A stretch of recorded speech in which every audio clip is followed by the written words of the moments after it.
Good morning all of you. Salary की जो first class हुई है उसका मैं रिवीजन अभी करा रहा हूँ। 5 से 10 मिनट में पूरा फर्स्ट क्लास का रिवीजन मैं करा दूंगा। ये जो नोट्स आप बोर्ड में देख रहे हो ये मैंने हार्ड कॉपी में ऑलरेडी आप लोग को प्रिंट में दे दिया है, तो आपके बुक में ही है सब, ठीक है। सैलरी के अंदर 3 सेक्शन होते हैं, 15, 16, 17, जैसा कि बोर्ड पे दिख रहा है, बट हमें सेक्शन नंबर याद करने की कोई भी ज़रूरत नहीं है। चार्जेबिलिटी, फर्स्ट क्लास के अंदर हम लोगों ने 2 टॉपिक कवर किया था और उसमें जो जो इंपॉर्टेंट पॉइंट्स है केवल वो हम लोग अभी रिवीजन करेंगे। फर्स्ट टॉपिक बस चार्जेबिलिटी, सेक्शन नंबर 15। इसमें 2 पॉइंट्स याद रखना है। नंबर 1, फर्स्ट पॉइंट, पेमेंट जो मिल रहा है एम्प्लॉय को, the person who is paying and the person who is receiving, both of them must have an employer employee relationship. Employer employee का relationship होना जरूरी है, तभी वो सैलरी में चार्जेबल है। इसका सबसे इजी एग्जांपल देता हूं। मेरा coaching centre is LLP, limited liability partnership, and I am the partner. तो मैं इससे सैलरी ड्रॉ करता हूं विच is called partners salary. Now क्या पार्टनर और LLP के बीच में एम्प्लॉयर एम्प्लॉय का रिश्ता है? नहीं सर, ओनरशिप का रिश्ता है, एम्प्लॉयर एम्प्लॉय का नहीं है। तो एज अ पार्टनर जो भी सैलरी मैं उठाता हूं वो मेरे PGBP इनकम में जाता है, वो मेरे सैलरी इनकम में नहीं जाता है। सेकेंड पॉइंट हमें याद रखना है कि सैलरी के अंदर the method of accounting is due basis और receipt basis, whichever is earlier. Second topic जो हम लोगों ने सीखा था ये ज्यादा इंपॉर्टेंट है हमारे लिए, जो हम लोग को बार बार काम आते रहता है। पूरा सैलरी चैप्टर इसी के ऊपर टिका हुआ है। सैलरी के अंदर 5 कंपोनेंट्स होते हैं, जैसे कि आपको बोर्ड पे दिख रहे हैं। Number 1, basic salary. Basic salary आपका एक बेस सैलरी अमाउंट होता है जो हर महीने मिलता है। बाकी आपको जो भी मिलेगा ना, अलाउंस, परक्विजिट, रिटायरमेंट बेनिफिट, वो सब आपकी बेसिक सैलरी के हिसाब से डिसाइड किया जाता है। तो that is basic salary. Second is allowances. Allowances अलग अलग एक्सपेंडिचर, लाइफ में अलग अलग पर्सनल एक्सपेंडिचर मीट करने के लिए एक फिक्स्ड अमाउंट पर मंथ आपका जो बॉस है, आपकी जो कंपनी है, वो आपके सैलरी में इंक्लूड करके हर महीने आपको दे देता है। चाहे DNS अलाउंस बोल लो, चाहे हाउस रेंट अलाउंस बोल लो, चाहे ट्रैवल अलाउंस बोल लो, कन्वेंस अलाउंस बोल लो, कोई भी अलाउंस बोल लो, वो अलाउंस का जो पैसा है it's a fixed amount per month paid to you with your salary. It is included in the salary itself. Whether you actually use the money for making that expenditure or not, it is irrelevant. अब company ने employ को house rent allowance दिया, ठीक है। अब भले ही employ rent पे रह के घर लेता हो या अपने खुद के घर में रहता हो, उससे फर्क नहीं पड़ता, कंपनी उसको HRA पे करेगा, दैट इज अलाउंस। तीसरा चीज है perquisites. Perquisites mostly non monetary होते हैं। मोस्टली नॉन मॉनिटरी मतलब कंपनी आपको पैसा देने के बदले सीधा का सीधा फैसिलिटी दे देता है। फैसिलिटी को हम कहते हैं हिंदी में सुविधा। तो perquisites are the facilities given by the company to the employee, ठीक है। जैसे रहने के लिए आपको घर ही दे दिया, instead of paying you house rent allowance, they are straight away giving a house to you कि लो इसमें रह लो, ठीक है। उसे हम लोग कहते हैं rent free accommodation, that's a perquisite. Perquisites can be monetary और नॉन मॉनिटरी। अक्सर एक स्टूडेंट को ना अलाउंस में और मॉनिटरी परक्विजिट में डाउट होता है, उसके लिए मैंने नीचे एक ये टेबल बनाया जो मैं समझा दूंगा, जिससे पूरा डिफरेंस क्लियर हो जाएगा। Look at this carefully. Allowance क्या होता है? First point, allowance is a fixed amount per month which is included in your salary and given to you. हर महीने की महीने आपको मिल जाता है और आप भले ही उस अलाउंस का यूज करके खर्च करो या मत करो, उससे कंपनी कोई फर्क नहीं पड़ता। सेकेंड है monetary perquisite. Monetary perquisite is actually reimbursement. Monetary perquisite क्या होता है? It is reimbursement. मतलब आपने कोई पर्सनल एक्सपेंस किया एज एन एम्प्लॉय और बिल लाके कंपनी को दे दिया, कंपनी आपको उसका पेमेंट कर देगा, that is reimbursement, that's a monetary perquisite. Allowance और मॉनिटरी परक्विजिट में क्या फर्क होता है सर, वो बताओ। ये स्टूडेंट लोग का बहुत बड़ा डाउट होता है, तो वो मैं फर्क बता देता हूं। अलाउंस के केस में कंपनी आपको सैलरी में अलाउंस डाल के देगा, आप चाहे खर्च करो चाहे मत करो, आपका पैसा है, कंपनी को उससे कोई मतलब नहीं है। लेकिन रीइंबर्समेंट के केस में आप एक्चुअली खर्चा करते हो, बिल लाके कंपनी को देते हो, तब कंपनी पैसा देता है। तो यहां पे आपको वो पैसा यूज करना पड़ेगा एक्सपेंडिचर के लिए, तभी आपको रीइंबर्समेंट मिलेगा। Allowance is a fixed amount, एक फिक्स्ड अमाउंट मिलेगा, ठीक है। चाहे आपका खर्चा कितना उससे हमको मतलब नहीं, फिक्स्ड अमाउंट कंपनी देगी। रीइंबर्समेंट जो मॉनिटरी परक्विजिट है, वहां पे जितना आपका एक्सपेंडिचर है कंपनी उसी बेसिस पे आपको पैसा पे करेगी। It's not a fixed amount, it's a variable amount. Allowance जो है ये हर महीने मिलते जाएगा आपको सैलरी के साथ। रीइंबर्समेंट जो मॉनिटरी परक्विजिट है वो जब जब आप खर्च करोगे उस बेसिस पे मिलेगा, हर महीने मिलना जरूरी नहीं है। वो रीइंबर्समेंट आपके एक्सपेंडिचर साइकिल के बेसिस पे होता है, तो ये डिफरेंस है। मोस्टली जो परक्विजिट्स होते हैं ना वो नॉन मॉनिटरी परक्विजिट होते हैं, मतलब कंपनी आपको फैसिलिटी दे देता है सीधा का सीधा। मतलब instead of giving you money the company gives you facility, सुविधा। रहने के लिए घर दे दिया, ऑफिस में खाने के लिए मील्स प्रोवाइड कर दिए, लाइक दैट। तो that was the difference between allowance and perquisite, ये बहुत इंपॉर्टेंट है। तो बेसिक सैलरी हो गया सर, अलाउंस हो गया, परक्विजिट हो गया। चौथा होता है पिलोस, ये बहुत इंपॉर्टेंट है। स्टूडेंट लोगों को ये पिलोस का जो कॉन्सेप्ट होता है उनका बहुत वीक रहता है, तो ये मजबूत होना जरूरी है। पिलोस क्या होता है? पिलोस का full form profit in lieu of salary. आपको ना कोई लंप सम अमाउंट देगा आपका बॉस, लंप सम अमाउंट, ये कोई मंथली अमाउंट नहीं, एक लंप सम अमाउंट पकड़ा दिया जाएगा, PILOS. Money lump sum payment received either before starting of employment और after termination of employment is called PILOS. Sometimes PILOS can be received during the employment also, बीच में भी मिल सकता है हमको, ठीक है। इनफैक्ट जो रिटायरमेंट बेनिफिट्स आप जानते हो ना, ग्रेचुटी, पेंशन, लीव, सैलरी वगैरह, वो रिटायरमेंट बेनिफिट भी एक तरह का पिलोस ही होता है। It is a type of pillows. Retirement benefit sir आपको कब मिलता है? एम्प्लॉयमेंट खत्म होने के बाद, लमसम अमाउंट, तो it is also a type of pillows. पर क्या है कि रिटायरमेंट बेनिफिट की टॉपिक इतनी बड़ी और डिटेल होती है कि उसको एक सेपरेट कंपोनेंट की तरह हम लोग शो कर रहे हैं, वरना रिटायरमेंट बेनिफिट भी एक तरह का पिलोस ही है। अब पिलोस का कंसेप्ट मैं एक बार क्लियर कर देता हूं तुम्हारे लिए। ये देखो पिलोस का पूरा कॉन्सेप्ट मैंने नीचे लिख के दिया है। Usually any payment received by the employee from the employer or the former employer or the future employer before और after the employment, employment start होने के पहले। जैसे आपकी अपनी एक प्रैक्टिस चल रही थी एज अ चार्टर्ड अकाउंटेंट और अब आप किसी बड़े फर्म में जॉब करना चाहते हो, तो आप अपने सारे क्लाइंट्स इनको पकड़ा दोगे, तो ये लोग आपको जॉब स्टार्ट होने के पहले नॉन कंपीट फीस पे करेंगे, दैट्स बिफोर एम्प्लॉयमेंट, ठीक है। एम्प्लॉयमेंट खत्म होने के बाद तो सर हम लोग को मिलता ही है retirement benefit, gratuity, leave, salary वगैरह। तुमने वीआरएस और रिट्रेंचमेंट कंपेंसेशन सुना होगा, that is the prime example of pillows. Sometimes pillows is received during the employment also, employment के दौरान भी मिल सकता है। सर एग्जांपल दो, बॉस ने आपके एम्प्लॉयमेंट के टर्म्स एंड कंडीशन को चेंज कर दिया, जैसे कि आपका लोकेशन शिफ्ट कर दिया कहीं और, या आपको डे शिफ्ट से नाइट शिफ्ट में डाल दिया, तो वो जो एडजस्टमेंट करना है उसके लिए जो टेम्पररी एक्सपेंसेस होंगे उसको मीट करने के लिए एक लमसम अमाउंट आपको दिया कॉम्पनसेशन, कि ठीक है तुम यहां से कहीं दूसरी जगह शिफ्ट हो जाओ, शिफ्ट होने में जो भी एक टेम्पररी अमाउंट लगता है वो मैं तुमको लमसम दे रहा हूं, that lump sum is also PILOS, ठीक है। So that is PILOS. PILOS is usually received before और after employment, sometimes it can be received during employment also. तो ये सेकंड टॉपिक थी, 5 कंपोनेंट्स ऑफ सैलरीज। लास्ट, अब ये कंप्यूटेशन ऑफ सैलरी का format हमें पता होना चाहिए।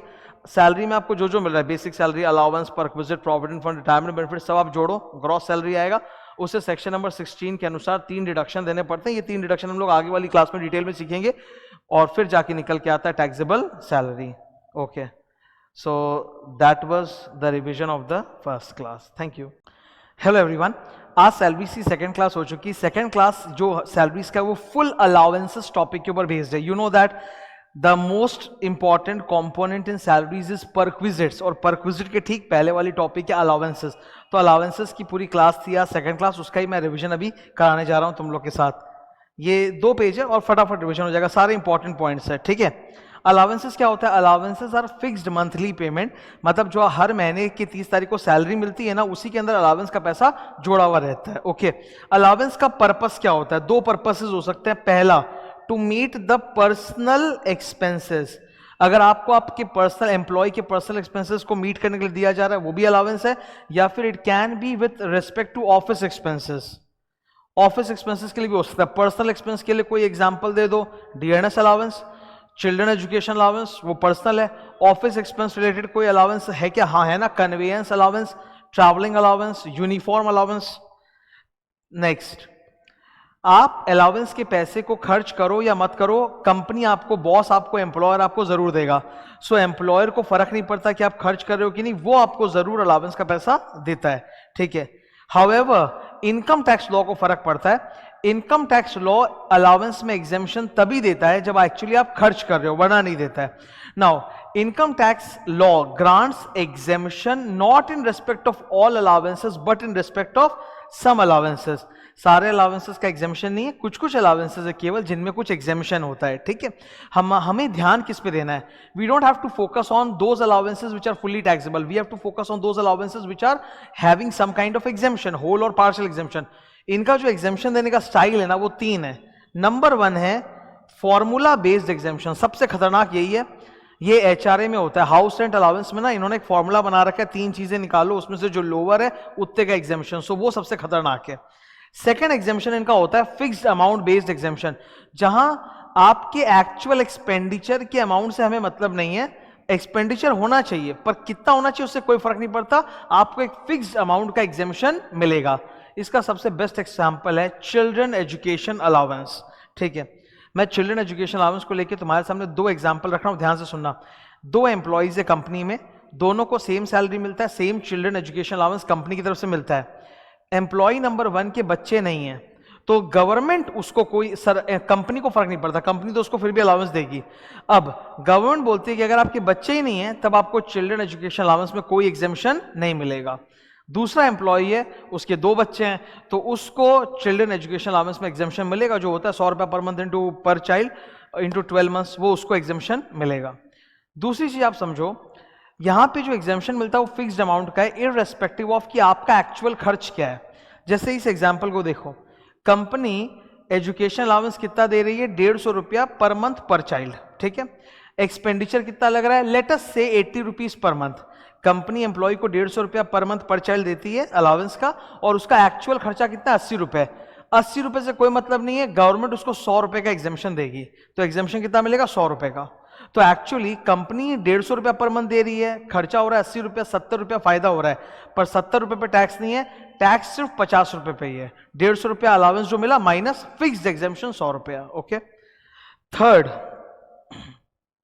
एक्चुअल एक्सपेंस बेस्ड एग्जेम्पशन, कि आपका एक्चुअल खर्चा जो हुआ उतना एग्जेम्पशन मिलेगा। ये उन अलाउंसेस के लिए मिलता है जो ऑफिस एक्सपेंसेस से कनेक्टेड होते हैं, जैसे ट्रैवलिंग अलाउंस, यूनिफॉर्म अलाउंस, वहां जितना खर्च हुआ है उतने का एग्जेम्पशन है। सो ये 4 नंबर पॉइंट जो है ना, ये सबसे इंपॉर्टेंट है कि एग्जेम्पशन कितने तरह के होते हैं, 3 तरह के, formula based exemption, fixed amount exemption, actual amount expense based exemption. अब ये अलाउंसेस की समरी चार्ट है, 3 पार्ट में डिवाइडेड है। फर्स्ट वाला है fully taxable allowances. I am telling you, you don't have to focus on those allowances which are fully taxable, उस पर आपको ध्यान नहीं देना। थर्ड तरफ उधर है फुल्ली एग्जेम्प्ट अलाउंसेस। ये जो फुल्ली एग्जेम्प्ट अलाउंसेस है ना, ये भी मोस्टली आपके जो जज होते हैं ना कोर्ट में, जजेस एंड गवर्नमेंट एम्प्लॉय, उनके लिए है। ठीक है, तो उस पर भी आपको उतना ध्यान नहीं देना है, आपको मेन फोकस करना है उन अलाउंसेस पे जो पार्शियली एग्जेम्प्ट या पार्शियली टैक्सेबल है। ठीक है, सो ये सबसे इंपॉर्टेंट है आपके लिए। फुल्ली टैक्सेबल वाले ये आपके लिए उतने इंपॉर्टेंट नहीं है, याद रखने में एफर्ट डालने की जरूरत नहीं है। फुल्ली एग्जेम्प्ट में भी एफर्ट नहीं डालना, वो जजेस और गवर्नमेंट एम्प्लॉय को मिलता है। मेन एफर्ट किस पे जाएगा, पार्शियली एग्जेम्प्ट अलाउंसेस में। इसमें 3 कैटेगरी होते हैं, ये हम अगले पेज में डिटेल में डिस्कस कर लेंगे। याद आपको रखना है, एग्जेम्पशन का जो अमाउंट है वो कभी भी अलाउंस से ज्यादा नहीं हो सकता। जितना आपको अलाउंस मिला है आप उतना एग्जेम्पशन क्लेम कर सकते हो, उससे ज्यादा एग्जेम्पशन क्लेम नहीं कर सकते। अब पार्शियली एग्जेम्प्ट अलाउंस है, आई टोल्ड यू सबसे इंपॉर्टेंट कौन सा है, जो पार्शियली एग्जेम्प्ट वाला है, वो यही कैटेगरी है। उसमें 3 पार्ट है।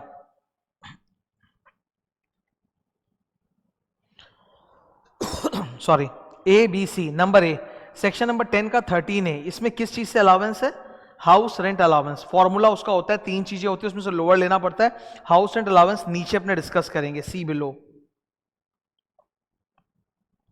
सेकेंड है 10 का 14 का 1 स्पेशल अलाउंसेस। 10 का 14 का 1 deals with those allowances which are connected with your office work. ठीक है, which are connected with your office work, ये कहीं ना कहीं आपके ड्यूटी से कनेक्टेड है। ठीक है, आपके ऑफिस वर्क से कनेक्टेड है, तो यहां पर आपको एग्जामिनेशन उतना ही मिलता है जितना आप एक्सपेंस करते हो। ऑफिस का काम के लिए अलाउंस मिला है तो जितने खर्च हुए उतना एग्जामिनेशन, बाकी जो आपको पैसा बच गया दैट इज टैक्सेबल। इसमें 6 अलाउंसेस आते हैं जो नाम लिखा हुआ है आपके सामने। ठीक है, ये 6 अलाउंसेस हमें याद रखने पड़ते हैं। ये 6 अलाउंसेस में जितना आप एक्सपेंडिचर करोगे उतना ही आपको एग्जामिनेशन मिलेगा। Examination equal to amount actually incurred. 10 का 14 का 2 ये स्पेशल अलाउंसेस है which are basically connected with your personal expense, ये आपका पर्सनल एक्सपेंस होता है। ठीक है, यहां पर गवर्नमेंट ने फिक्स्ड अमाउंट का एग्जामिनेशन दे रखा है, वो फिक्स्ड अमाउंट आपको एग्जामिनेशन मिलेगा। तो यहां एग्जामिनेशन का फॉर्मूला है स्पेसिफाइड अमाउंट या फिक्स्ड अमाउंट। ये बहुत लंबी चौड़ी लिस्ट होती है, इसमें 14 अलग अलग अलाउंसेस है जिनके लिए कुछ फिक्स्ड अमाउंट का अलाउंस बोला हुआ है। सबसे ज्यादा फेमस 2 है जो एग्जाम में सम्स में ज्यादा आता है। Children education allowance, as you can see 100 रुपया per month per child up to maximum 2 children, और दूसरा होता है हॉस्टल एक्सपेंडिचर अलाउंस, वो 300 रुपया per month per child up to maximum 2 children है। अब हाउस रेंट अलाउंस आखिरी टॉपिक है, ये अच्छे से याद रखना पड़ता है। इसमें फॉर्मूला होता है, फॉर्मूला ये रहा आपके सामने। फॉर्मूला में तीन चीजें, नंबर वन HRA रिसीव्ड, आपको आपके कंपनी से कितना HRA मिला। Second rent paid minus 10% of salary. Salary का यहां पे फॉर्मूला होता है BD1C, बेसिक सैलरी, D1 मतलब dearness allowance that forms part of your retirement benefits, and C commission based on fix percentage of turnover. तो rent minus 10% of salary. और तीसरा क्या है, 50% ऑफ सैलरी। अगर आप 4 शहर ऐसे हैं, दिल्ली, कोलकाता, मुंबई, चेन्नई, इनमें रहते हो तो 50% है, वरना 40% है। यहां पे भी सैलरी लिखा है, सैलरी का वही मतलब है BD1C। सबसे ज्यादा दिक्कत स्टूडेंट को यही होता है कि उसको HRA का फॉर्मूला याद नहीं रहता कि HRA में 3 चीज निकालो, उसमें से जो लोअर है वो एग्जाम्शन है। तो याद कर लो please, number one HRA received, क्योंकि जो मिला है उससे ज्यादा एग्जाम्शन तुमको मिल ही नहीं सकता। बहुत सारे एग्जाम्शंस के फॉर्मूला में 3-4 पॉइंट होते हैं, उसमें पहला पॉइंट हमेशा यही होता है कि आपका एक्चुअल अमाउंट कितना मिला, बिकॉज जितना आपको मिला है उससे ज्यादा एग्जाम्शन तो हो ही नहीं सकता। तो पहला है HRA रिसीव्ड, दूसरा rent paid minus 10% of salary, तीसरा है 50% या 40% ऑफ सैलरी। उसको लेके मैंने कुछ नोट्स भी दिखे हैं, देख लो। अगर आप रेंट का एक्सपेंडिचर बियर करते हो तब तो आपको एग्जाम्शन है, वरना नहीं है। जैसे आप अपने ही घर में रहते हो या आप अपने मम्मी पापा के घर में रहते हो, कोई रेंट का खर्चा नहीं है, तो आपको एग्जाम्शन नहीं मिलेगा। तो जब तक आपका रेंट का एक्सपेंडिचर नहीं हो रहा तब तक एग्जाम्शन नहीं। It is just like children education allowance. अगर आपके बच्चे नहीं है तो आपको चिल्ड्रन एजुकेशन अलाउंस में 100 रुपया पर मंथ का एग्जाम्शन नहीं मिलता। वैसे HRA में अगर आपका रेंट का खर्चा नहीं लग रहा है तो आपको एग्जाम्शन नहीं मिलेगा। सैलरी का मतलब क्या होता है यहाँ पे, BD1C basic, DA forming part of salary, and commission based on fix percent of turnover. अब शहर को लेके अगर एग्जाम में कुछ नहीं बोला कि वो एम्प्लॉय दिल्ली, कोलकाता, मुंबई, चेन्नई में रहता है कि किसी और शहर में, तो हम क्या करें सर, हम 50% ले कि 40% ले? आप 40% लेके चलना, ठीक है। आप अगर कुछ नहीं बोला तो आप यही मानना कि वो दिल्ली, कलकत्ता, मुंबई, चेन्नई में नहीं है, तो 40% ऑफ सैलरी का एग्जाम्शन है उसको। HRA पर्पसेस के लिए salary is always computed on due basis.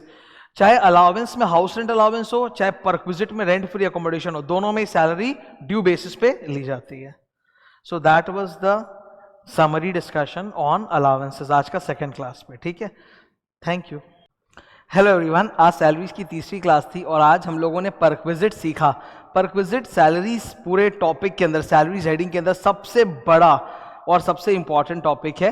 Perquisites में हमारे सिलेबस में टोटल 11 परक्विजिट्स है। अब ऑब्वियसली एक क्लास में नहीं हो सकता, परक्विजिट्स की 3 क्लासेस होती है। आज पहली क्लास थी, तो पहली क्लास के अंदर परक्विजिट का पूरा बेस और इंट्रोडक्शन मैंने दिया था। And I also discussed the most famous perquisite, number 1 rent free accommodation. ये सबसे इंपॉर्टेंट परक्विजिट होता है RFA, और ये हर सम्स में होता है। कोई भी सैलरी अकोमोडेशन का सम उठा लो, उसमें तुमको रेंट फ्री अकोमोडेशन वाला परक्विजिट तो मिलना ही है। तो ये हम लोगों ने डिस्कस किया था। तो अभी जो भी आज पढ़ा है शॉर्ट में रिकैप कर देते हैं। 2 पेज है मेरे सामने भी, ये रहे, फटाक से करते हैं। परक्विजिट सर कौन से सेक्शन नंबर में दिया हुआ है? Section number 17। और परक्विजिट के कैलकुलेशंस जितने भी वो रूल नंबर 3 में दिए हुए, सेक्शन 17 रूल 3। क्या सर हम लोगों को सेक्शन नंबर और रूल नंबर याद रखना है कि नहीं याद नहीं रखना है? टोटल परक्विजिट्स कितने हैं? 11 परक्विजिट। आज पहली क्लास थी तो इसमें परक्विजिट का इंट्रोडक्शन के साथ फर्स्ट परक्विजिट डिस्कस हुआ था। बाकी सारे परक्विजिट्स धीरे धीरे आने वाले 2 क्लासेस में डिस्कस किए जाएंगे। अब परक्विजिट का मैं तुमको एक बेसिक अंडरस्टैंडिंग दे रहा हूं। ये रहा मेरा teachers note, look at me carefully. Perquisite topic is not about exemption, it's not about exemption. जैसे आप अलाउंसेस जब पढ़ते हो तो आपका फोकस क्या होता है कि आई वांट टू नो कि अलाउंसेस में कौन कौन से जगह एग्जाम्शन है। परक्विजिट में वो फोकस बिल्कुल नहीं होना चाहिए।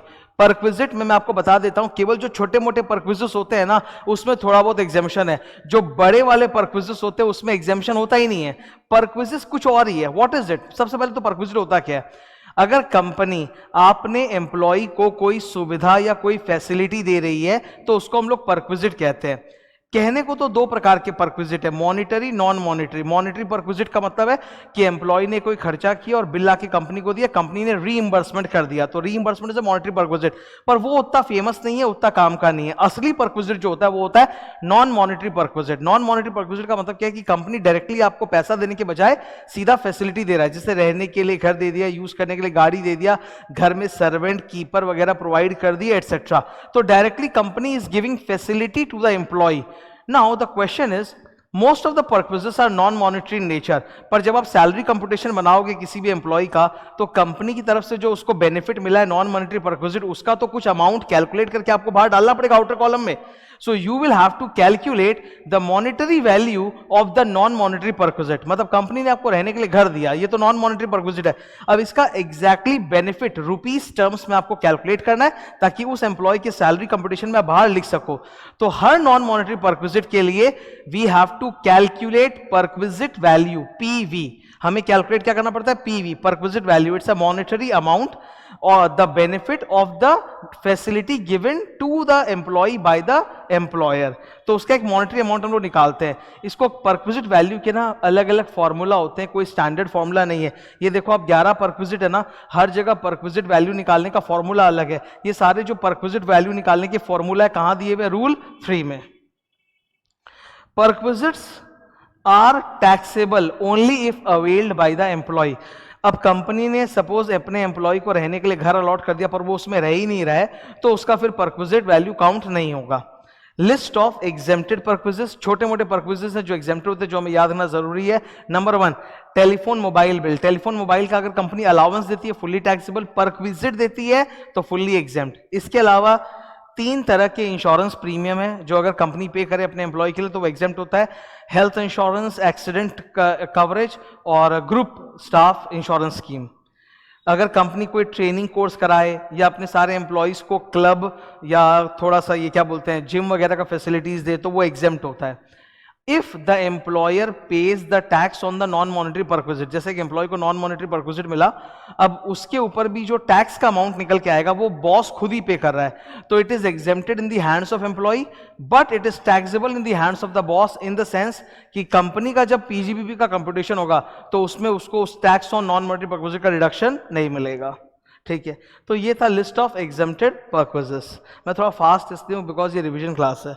अब पहला वाला पर्क्विजिट सबसे फेमस है, रेंट फ्री अकोमोडेशन, जो हर सब में आता है. उसको याद रखने का मैं तुमको तरीका बता रहा हूं. ये एक चार्ट आप देख रहे हो, इस चार्ट में बहुत सारा इंफॉर्मेशन है. You don't have to read all the information. एक फॉर्मूला बस सिंपल सा मैं बोल रहा हूं वो याद रखना. ठीक है, what is the perquisite value of the घर? If the company gives you a घर to live in with your family, उसका पर्क्विजिट वैल्यू एकदम सिंपल है. तुम सिर्फ याद करोगे एक ही चीज, 15% ऑफ सैलरी. एकदम सिंपल. ठीक है, कंपनी ने रहने के लिए आपको घर दिया तो उसका पर्क्विजिट वैल्यू कितना है? 15% ऑफ सैलरी. एकदम सिंपल.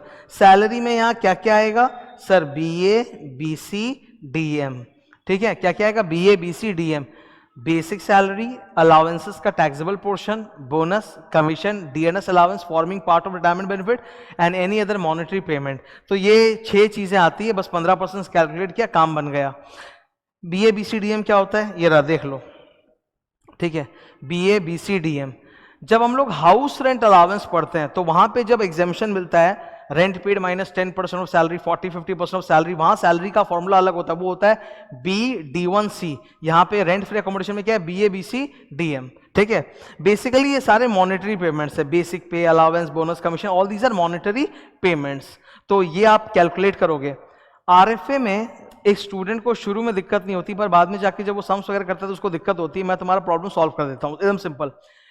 सॉल्व करने का 2 ट्रिक है. फर्स्ट, आप सबसे पहले सम्स में सैलरी कैलकुलेट कर लो, BA BC DM. That's the first step.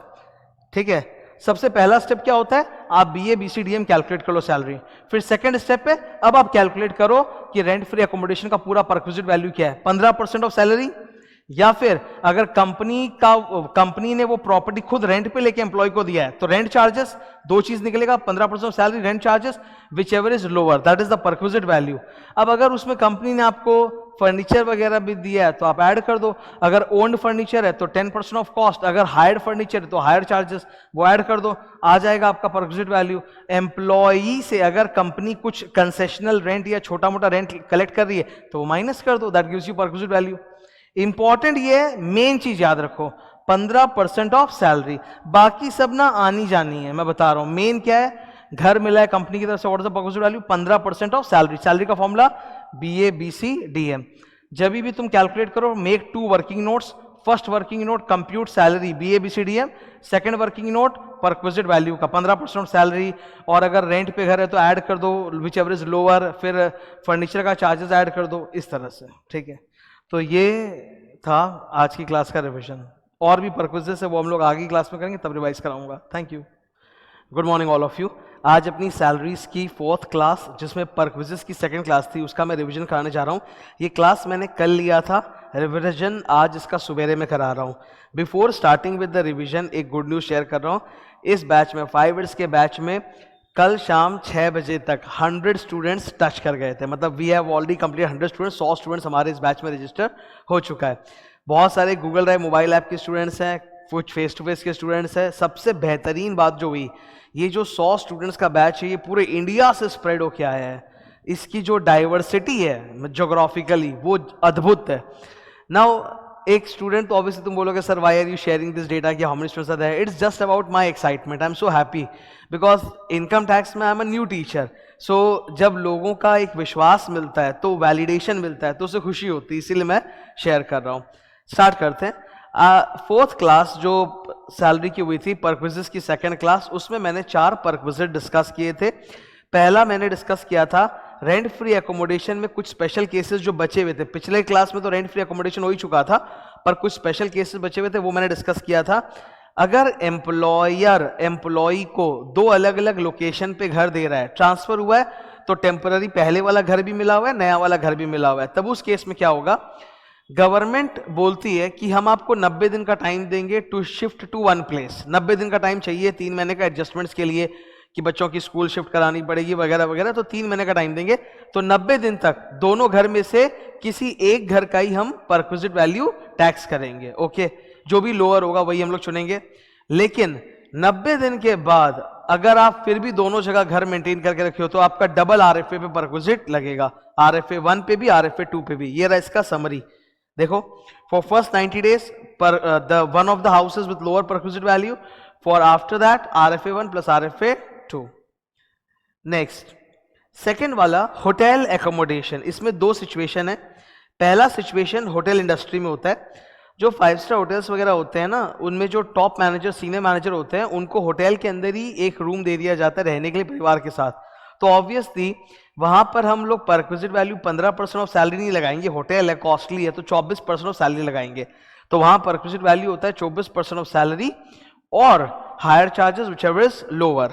अगर होटल में टेम्पररी पोस्टिंग किया गया ऑफिशियल पर्पस के लिए तब तो ऐसे ही वो 0 है, उसका ऑफिशियल पर्पस के लिए तो आप जानते हो परक्विजिट 0 है। रेसिडेंस पर्पस के लिए अगर होटल रूम दिया गया है तो फिर 24% ऑफ सैलरी। इसमें एक सेकेंड केस और है जो मेरे साथ पर्सनली हुआ था। जब कंपनी एम्प्लॉय को ट्रांसफर करती है किसी जगह रहने के लिए तो टेम्पररी उसको होटल एकोमोडेशन देती है रहने के लिए, टेम्पररी, ताकि उस दौरान वो अपना घर वर ढूंढ ले उस इलाके में। तो 15 दिन के लिए अगर होटल एकोमोडेशन मिला है तो उसका परक्विजिट वैल्यू 0 है। 15 दिन के बाद जो भी है वो टैक्सेबल है, और उसका वही कैलकुलेशन, वही फॉर्मूला है, 24% of salary for excess number of days और hire charges whichever is lower. Official tour के लिए अगर कंपनी आपको कहीं भेज रही है, रहने दे रही है गेस्ट हाउस वगैरह में, तो 0 है परक्विजिट। ये सारी चीजें मैं बहुत डिटेल में क्लास में डिस्कस किया हूँ, ये तो रिवीजन सेशन है तो मैं शॉर्ट में फटाफट बता रहा हूँ। दूसरा परक्विजिट हम लोगों ने डिस्कस किया डोमेस्टिक परक्विजिट। जैसे घर में आपके सर्वेंट, हेल्पर, अटेंडेंट दिया, या गैस, इलेक्ट्रिसिटी, वाटर दिया, तो वहां पर एग्जेम्पशन कुछ नहीं है, परक्विजिट वैल्यू का फॉर्मूला बताया और बहुत सिंपल बोला, कंपनी का जितना एक्चुअल कॉस्ट है वही, मतलब सर्वेंट दिया तो सर्वेंट की जो सैलरी है वही परक्विजिट वैल्यू है। गैस, इलेक्ट्रिसिटी, वाटर दिया कंपनी ने कहीं से लेके, तो जो कंपनी का कॉस्ट है वही। अगर कंपनी खुद गैस, इलेक्ट्रिसिटी, वाटर बनाती है तो मैन्युफैक्चरिंग कॉस्ट जो होगा वही उसका परक्विजिट वैल्यू होगा। तो वही है सेकेंड वाला domestic perquisites. Third, use and transfer of movable assets. Company अगर अपने एम्प्लॉय को फर्नीचर वगैरह दे रहा है घर के साथ या घर के बिना, अगर आपका अपना घर है और आपको सिर्फ कंपनी फर्नीचर दे रही तो फर्नीचर का परक्विजिट लेंगे, लेकिन कंपनी घर भी दे रही फर्नीचर भी, तो 2 परक्विजिट है। घर का एक अलग परक्विजिट निकलता है RFA, और फर्नीचर का एक अलग परक्विजिट होता है। तो वही बोला फर्नीचर का परक्विजिट क्या होगा, इसमें 2 पार्ट है। नंबर 1 है यूज। अगर कंपनी ने आपको फर्नीचर दिया आपके घर पे यूज करने के लिए तो उसकी परक्विजिट वैल्यू क्या है। अगर आपको कंप्यूटर या लैपटॉप दिया है घर के लिए, ऑफिस के लिए नहीं, ऑफिस के लिए अगर कंपनी कंप्यूटर लैपटॉप दे रही है तो वो तो परक्विजिट माना ही नहीं जाता। आपके घर पे रखने के लिए, घर के पर्सनल यूज के लिए आपको कंप्यूटर लैपटॉप दिया है तो सरकार टेक्नोलॉजी को बढ़ावा देना चाहती है, परक्विजिट विल बी 0। तो कंप्यूटर लैपटॉप अगर आपके घर पे दिया जा रहा है यूज करने के लिए तो उसका परक्विजिट 0 होता है। मोटर कार अगर दे रहे हैं तो वो अगले टॉपिक में सीखेंगे। बाकी कोई फर्नीचर वगैरह आपको दिया जा रहा है तो बहुत सिंपल फॉर्मूला है जो हम आरएफए में सीखते हैं। अगर कंपनी का खरीदा हुआ फर्नीचर है 10% ऑफ कॉस्ट, अगर कंपनी ने फर्नीचर भाड़े पे लेके आपको दिया है तो हायर चार्जेस। ठीक है, ये था यूज। नेक्स्ट है ट्रांसफर। एम्प्लॉयर ने अपना कोई मूवेबल असेट एम्प्लॉई को सस्ते दाम पर बेच दिया, सेल कर दिया, तो परक्विजिट क्या होगा? Very simple sir, perquisite value equal to WDV of the asset minus sale proceed. जैसे सोचो कंपनी ने 3 साल पहले कोई गाड़ी खरीदी थी, ओके। अब वो गाड़ी 3 साल हो चुके, पुरानी हो गई, तो उसका एक रिटर्न ऑन वैल्यू होगा। वो गाड़ी कंपनी डिस्पोज करना चाहता है तो एम्प्लॉय बोला कि कहीं और मत दो, मैं ही खरीद लूंगा आपसे। तो एम्प्लॉय कुछ पैसा दिया, दैट्स कॉल्ड सेल प्रोसीड्स। तो एम्प्लॉय के लिए फायदा कितना है? WDV of the car minus the sale proceeds, that is the benefit, that is the perquisite value. तो अगर एम्प्लॉयर एम्प्लॉय को मूवेबल असेट्स बेच रहा है तो परक्विजिट वैल्यू सिंपल है, WDV of the asset minus sale proceed. अगर ये सॉल्व होकर नेगेटिव आता है तब तो मतलब आपको कोई फायदा हुआ ही नहीं, एम्प्लॉय को कोई फायदा हुआ ही नहीं, तब तो 0 पर क्या, ठीक है। लेकिन अगर WDV ज्यादा था, बेचा कम पे, तो मुनाफा है एम्प्लॉय को, दैट इज द परक्विजिट। अब इसमें WDV ऑफ द एसेट निकालने के लिए हमें एसेट के कॉस्ट से डिप्रिसिएशन लेस करना पड़ेगा, और डिप्रिसिएशन के अलग अलग रेट्स वगैरह दिए हैं। अगर कंप्यूटर या इलेक्ट्रॉनिक आइटम एम्प्लॉयर एम्प्लॉय को बेच रहा है तो डेप्रिसिएशन देना पड़ेगा for every completed year of usage at the rate of 50% WDV method, okay. Motor car अगर बेच रहा है एम्प्लॉयर एम्प्लॉय को सस्ते रेट पे तो उस पर डेप्रिसिएशन दो फॉर एवरी कंप्लीटेड ईयर 20% के रेट पे WDV। सॉरी, इन दोनों के अलावा अगर कोई और असेट बेच रहा है, फर्नीचर हो गया, बाइक हो गया, तो आपको 10% डेप्रिसिएशन देना है स्ट्रेट लाइन मेथड पर for every completed year of usage, ठीक है। तो बेसिकली अगर एम्प्लॉयर एम्प्लॉय को असेट बेच रहा है तो परक्विजिट वैल्यू है WDV minus sale proceed. WDV के लिए डेप्रिसिएशन का ये मेथडोलॉजी है 3 तरह के असेट्स के लिए।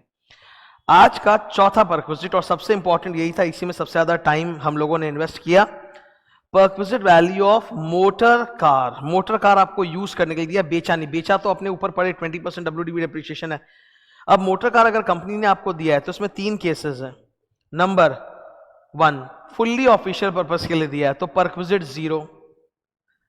फुल्ली पर्सनल पर्पस के लिए दिया है तब आप बहुत महंगा पड़ेगा, सब जोड़ दो, जो गाड़ी की कीमत है उसका 10%, running and maintenance charges, driver की सैलरी, जो भी एक्चुअल फिगर्स है सब जोड़ दो। तीसरा, अगर पॉप के लिए दिया पार्टली ऑफिशियल पार्टली पर्सनल तो उसके परक्विजिट वैल्यू का बहुत डिटेल्ड फॉर्मूला, और वही हमारे लिए सबसे इंपॉर्टेंट है। ये पोर्शन हमारे लिए सबसे इंपॉर्टेंट है, ठीक है। इसके लिए मैं 2 डायग्राम्स अलग से बनाया हूं, देखो। पहला डायग्राम है पॉप 1, ओके। ये पूरा का पूरा diagram it is actually good for employee. Sir how it is good for employee? Because यहाँ पे जो परक्विजिट वैल्यू इन्होंने बताई है ना वो रियल मार्केट रेट से बहुत कम है, तो एक्चुअली ये जो परक्विजिट वैल्यू ये एम्प्लॉय के लिए बहुत ज्यादा फायदेमंद है। यहाँ 2 केसेस हैं। पहला केस है एम्प्लॉयर एम्प्लॉयर, इसका मतलब है employer is the owner of the car, वही आपको कार दे रहा है, एंड एम्प्लॉयर ही उसके खर्चे भी दे रहा है, रनिंग एंड मेंटेनेंस चार्जेस। तब उस केस में the perquisite value is straight away 1800 रुपया पर मंथ या 2400 रुपया पर मंथ। 1800 पर मंथ या 2400 per month depending on the engine capacity of the car. अगर गाड़ी का इंजन कैपेसिटी 1.6 लीटर से कम है, 1.6 लीटर तक है, तो 1800 रुपया पर मंथ लेंगे। 1.6 से ऊपर है तो 2400 रुपया पर मंथ लेंगे। अगर कंपनी आपको ड्राइवर भी दे रही है तो 900 और जोड़ देना नीचे ड्राइवर के लिए, ठीक है। तो दैट इज एम्प्लॉयर एम्प्लॉयर, मतलब एम्प्लॉयर ने ही गाड़ी दी है और वही खर्चे भी दे रहा है, RMC running and maintenance charges. तो आपको डबल बेनिफिट है, एक तो आपको कार यूज करने मिल रहा है प्लस आपका रनिंग मेंटेनेंस कॉस्ट भी कंपनी दे रही है, तो डबल बेनिफिट है ना। तो इसलिए परक्विजिट वैल्यू 1800 या 2400 रुपया पर मंथ। दूसरी तरफ है एम्प्लॉयर एम्प्लॉई, यहां पे गाड़ी तो कंपनी आपको दे रही है यूज करने के लिए पर खर्चे आपके खुद के हैं, तो आपको बेनिफिट एक ही मिल रहा है, यूज ऑफ द कार, केवल गाड़ी आपको मिल रही है, that is the benefit. Running maintenance cost employee अपना खुद दे रहा है। तो ऐसे केस में क्योंकि बेनिफिट कम मिला है तो परक्विजिट वैल्यू भी कम है, 600 रुपया या 900 रुपया। कम इंजन कैपेसिटी वाली गाड़ी है 600, ज्यादा वाली है तो 900, और अगर ड्राइवर कंपनी ने दिया है तो प्लस 900 आप ऐड कर दीजिए। ठीक है, ये सबसे इंपॉर्टेंट डायग्राम होता है। It's good for employee because यहाँ परक्विजिट वैल्यू का अमाउंट बहुत कम है, 1800, 2400, 600, 900। गाड़ी का एक्चुअल खर्चा रियल लाइफ में आपको बता दूं बहुत ज्यादा होता है, तो इन्होंने बहुत कम दिया है, तो that is good for employee. फिर पॉप का एक सेकेंड डायग्राम है, ये रहा। This whole diagram is based on employee employer, मतलब गाड़ी तो एम्प्लॉय की है, गाड़ी तो एम्प्लॉय की है और उसके खर्चे एम्प्लॉयर दे रहा है। तो एम्प्लॉयर से आपको एक ही चीज मिलता है, खर्च। तो सर परक्विजिट वैल्यू कितना होगा? सिंपल, जो भी गाड़ी के खर्चे हैं वो कंपनी दे रही है, माइनस उसमें से कितना खर्चा ऑफिस पर्पस के लिए है। गाड़ी तो आपकी खुद की है, तो use of car is not a perquisite, पर गाड़ी के खर्चे बॉस दे रहा है, तो जो खर्च उसने दिया आरएमसी माइनस द खर्चा फॉर ऑफिस पर्पसेस, वो आप निकाल लो। तो जो डिफरेंस है वही परक्विजिट है, जो आपके पर्सनल फायदा है। अब यहां पे दो सिचुएशन है। पहला सिचुएशन, अगर एम्प्लॉई ने, जो एम्प्लॉई है तुमने प्रॉपर रिकॉर्ड मेंटेन किए कि गाड़ी इतने किलोमीटर चली थी महीने में, इतना ऑफिस पर्पस, इतना पर्सनल, तब तो ग्रेट है। यू नो एग्जैक्टली कि ऑफिस पर्पस में कितना खर्च हुआ, माइनस करो, निकाल लो। तो ये वाला गुड फॉर एम्प्लॉय। ठीक है, आपके बॉस ने आपको आरएमसी दिया, माइनस आपके डायरी के हिसाब से ऑफिस पर्पस के लिए इतना खर्चा हुआ है, लेस कर दो, जो है बचा वो पर्सनल पर्पस के लिए था, वही परक्विजिट वैल्यू है। लेकिन अगर आपने डायरी मेंटेन नहीं किया कि कितना ऑफिस पर्पस के लिए, तब पंगा हो जाएगा, then it is bad for you. Why? Because इनके अनुसार डीम्ड है कि ऑफिस पर्पस के लिए जो भी खर्च होंगे वो 1800 पर मंथ या 2400 पर मंथ ही होगा, वो इनका डीम्ड है। तो अगर आपने रिकॉर्ड नहीं मेंटेन किया तो बॉस से जितना भी आरएमसी मिला माइनस 1800 पर मंथ या 2400 per month depending on engine capacity. अगर ड्राइवर भी बॉस दे रहा है तो 1800 प्लस 900, 2400 प्लस 900 हो जाएगा। ठीक है, ये बैड है बिकॉज एक्चुअली ऑफिस पर्पस के लिए इतना कम खर्चा नहीं होता, तो ये फिगर ज्यादा ही निकल के आएगा। It's bad for you, bad for employee. Bike, अगर बाइक मिली है, गाड़ी नहीं बाइक मिली है, तो फॉर्मूले एकदम अलग होते हैं। ऑफिस पर्पस के लिए अगर बाइक मिलती है तो 0 है। केस 2 केस 3 सेम है। केस 2 में फुल्ली पर्सनल, केस 3 है पॉप। ठीक है, केस 2 है फुल्ली पर्सनल पर्पस के लिए कंपनी ने आपको बाइक दिया है। तो अच्छा, बाइक में ड्राइवर्स का तो सैलरी आएगा नहीं, बाइक तो सेल्फ ड्रिवन होता है, तो बाइक में तो दो ही चीज होता है, use of the car and RMC. पर इन्होंने आरएमसी का अलग से कोई जिक्र नहीं किया, बोला फुल्ली पर्सनल पर्पस के लिए बाइक अगर आपको मिला है तो फिर perquisite is simple 10% of cost. वैसे ही पॉप में इन्होंने दो बातें बोली, एम्प्लॉयर एम्प्लॉयर एम्प्लॉयर एम्प्लॉय, मतलब बाइक कंपनी की है, खर्चे कंपनी दे रही है या खर्चे आप दे रहे हो, दोनों ही केस में इनका परक्विजिट वैल्यू सेम रहेगा, 10% ऑफ कॉस्ट। तो fully personal, employer employee, employer employer, पॉप के केस में सारे केस में आंसर सेम है, 10% ऑफ कॉस्ट। सबसे इंपॉर्टेंट है केस नंबर 4, यही हिंदुस्तान में सबसे ज्यादा होता है। ये पॉप का केस है, एम्प्लॉई डैश एम्प्लॉयर, यही सबसे ज्यादा है। मैं जब चेन्नई में काम करता था केपीएमजी में, तो सबसे ज्यादा यही होता है केस नंबर 4। वहां ऑलमोस्ट जितने भी लड़के लड़की काम करते हैं केपीएमजी में, they all have bike, because personal transport वहां उतना अच्छा नहीं है, तो सबके पास अपना बाइक रहता है। तो बाइक एम्प्लॉय का खुद का होता है और वो लोग क्लाइंट के यहाँ जाना पड़ता है बार बार, तो उसके लिए केपीएमजी की तरफ से उनको खर्चे का पैसा मिल जाता है, स्लैब होता है इतना रुपया पर किलोमीटर के हिसाब से। ठीक है, तो employee owns the bike and employer pays the expenses. In that case what will you do? Same, perquisite value equal to total expense received from the company minus expense for office purpose. तो अगर आपने diary maintain की है तब तो office purpose का जितना minus कर दो, ये रहा, लेकिन which is good for employee. लेकिन अगर आपने डायरी मेंटेन नहीं किया तो इनके हिसाब से ऑफिस पर्पस के लिए डीम्ड है कि 900 रुपया ही लगा होगा पर मंथ, तब फॉर्मूला हो जाएगा आरएमसी माइनस 900 पर मंथ। तो सबसे ज्यादा फेमस यही वाला केस है, केस नंबर 4। ठीक है, कंप्लीट होता है अपना ये revision. Thank you. Hello everyone, आज सैलरीज की हम लोगों की 5th क्लास हुई थी और उसमें परक्विजिट्स का तीसरा क्लास था ये। तो क्योंकि ये परक्विजिट का तीसरा क्लास था इसलिए मैंने आज बहुत सारे परक्विजिट डिस्कस किए, वो एक एक करके मैं फटाफट आप लोगों को रिवाइज करवा देता हूँ, अच्छा रहेगा इससे, है ना। ये आ गए हम लोग अभी रिविजन कर रहे हैं। तो सबसे पहला रिविजन जो रहा है टोटल मैं बता देता हूँ, ये रहे 2.5 पेज, 5 परक्विजिट है जो मुझे रिवाइज कराने हैं। फर्स्ट परक्विजिट है मेडिकल फैसिलिटी। अगर आपकी कंपनी जिसमें आप जॉब करते हो उसने आपको मेडिकल परक्विजिट दिया है, ठीक है, आपके लिए, आपके परिवार वालों के इलाज के लिए, तो वो एग्जेम्प्ट होगा या टैक्सेबल होगा। तो इन्होंने बोला 3 तरह के हॉस्पिटल्स में एग्जेम्प्ट है, बाकी प्राइवेट हॉस्पिटल्स में अगर इलाज हुआ है तो फुल्ली टैक्सेबल।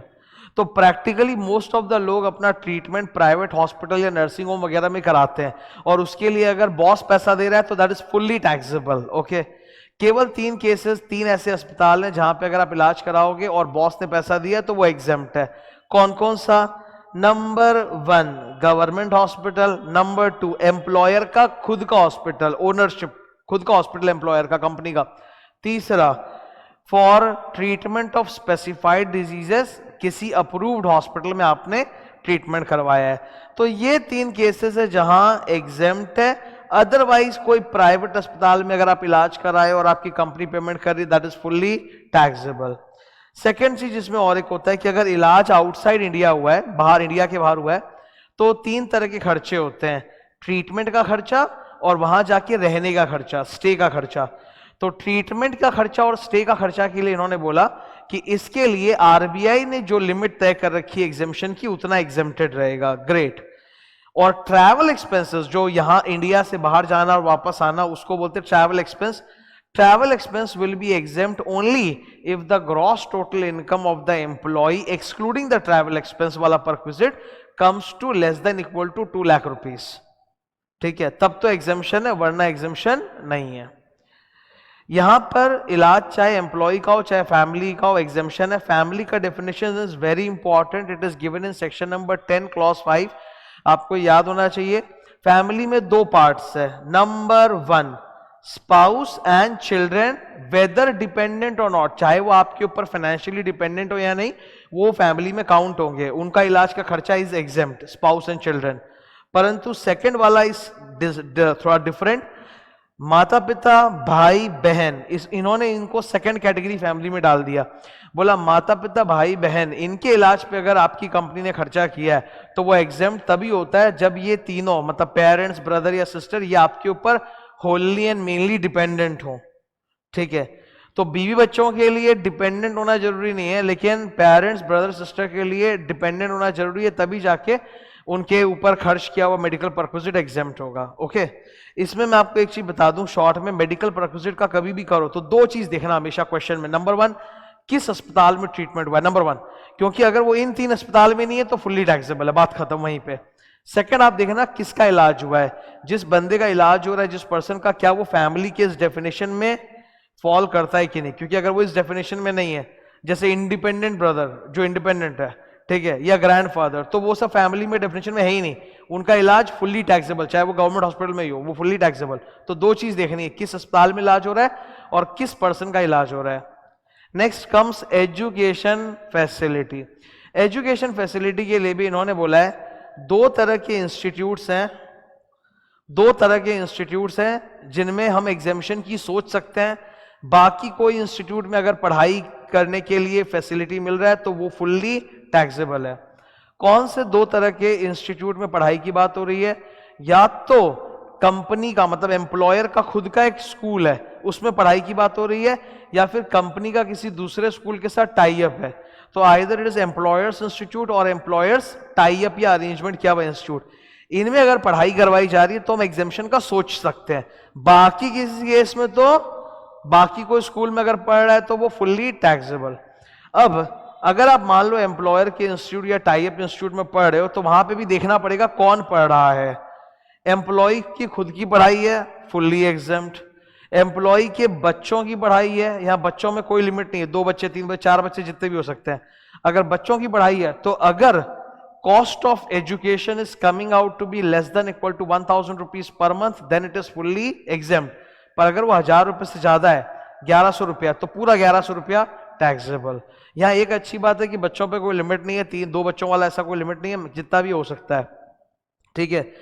अगर एम्प्लॉयर के इंस्टीट्यूट में आपका बच्चा पढ़ाई कर रहा है तो पैसे तो लगेंगे नहीं, तो how will you know what is the cost of education? You have to take the cost of education in a similar institute. So perquisite value will be cost of education in a similar institute.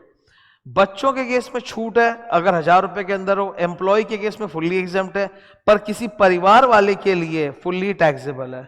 तो बच्चों के लिए तो छूट है, पर परिवार वाला भाई बहन वगैरह की अगर पढ़ाई करवा दी जा रही तो वो एग्जेम्प्ट नहीं, that is fully taxable. Okay, ये एजुकेशन पे जब भी क्वेश्चन आए तो 3 चीज सोचना। नंबर 1, किस स्कूल में पढ़ाई हो रही है, क्या वो एम्प्लॉयर का टाई अप किया हुआ है, एम्प्लॉयर का खुद का है, तब तो बात करो, वरना वो टैक्सेबल। दूसरा, किसकी पढ़ाई हो रही है, एम्प्लॉय की हो रही है तो एग्जाम, बच्चों की हो रही तो 1000 रुपया पर मंथ वाला चक्कर है, फैमिली वाली की हो रही है तो फुल्ली टैक्सेबल। तीसरा, अगर एम्प्लॉयर का इंस्टीट्यूट है, बच्चों की पढ़ाई हो रही है, तो आप देखो कि वो cost of education similar institute 1000 रुपए के अंदर है कि नहीं है, 1000 के अंदर एग्जाम, नहीं तो फुल्ली टैक्सेबल। 3 चीज सोचनी पड़ती है। ये था दूसरा परक्विजिट आज का तीसरा परक्विजिट। तीसरा परक्विजिट जो है वो एक्चुअली पैकेज है 4 परक्विजिट्स का। नंबर 1, मील। ये थोड़ा मैं फास्ट डिस्कशन कर रहा हूं। मील में 50 रुपए तक एग्जाम्पशन है, 50 रुपए से अगर ज्यादा है तो जो एक्स्ट्रा पोर्शन है दैट इज टैक्सेबल। सपोज 90 रुपए की थाली थी, बॉस जो है वो खाने में लंच में थाली प्रोवाइड करवाता है, मील प्रोवाइड कराता है, एक मील का खर्चा 90 रुपए, तो 50 रुपए तक एग्जाम, 40 रुपए टैक्सेबल।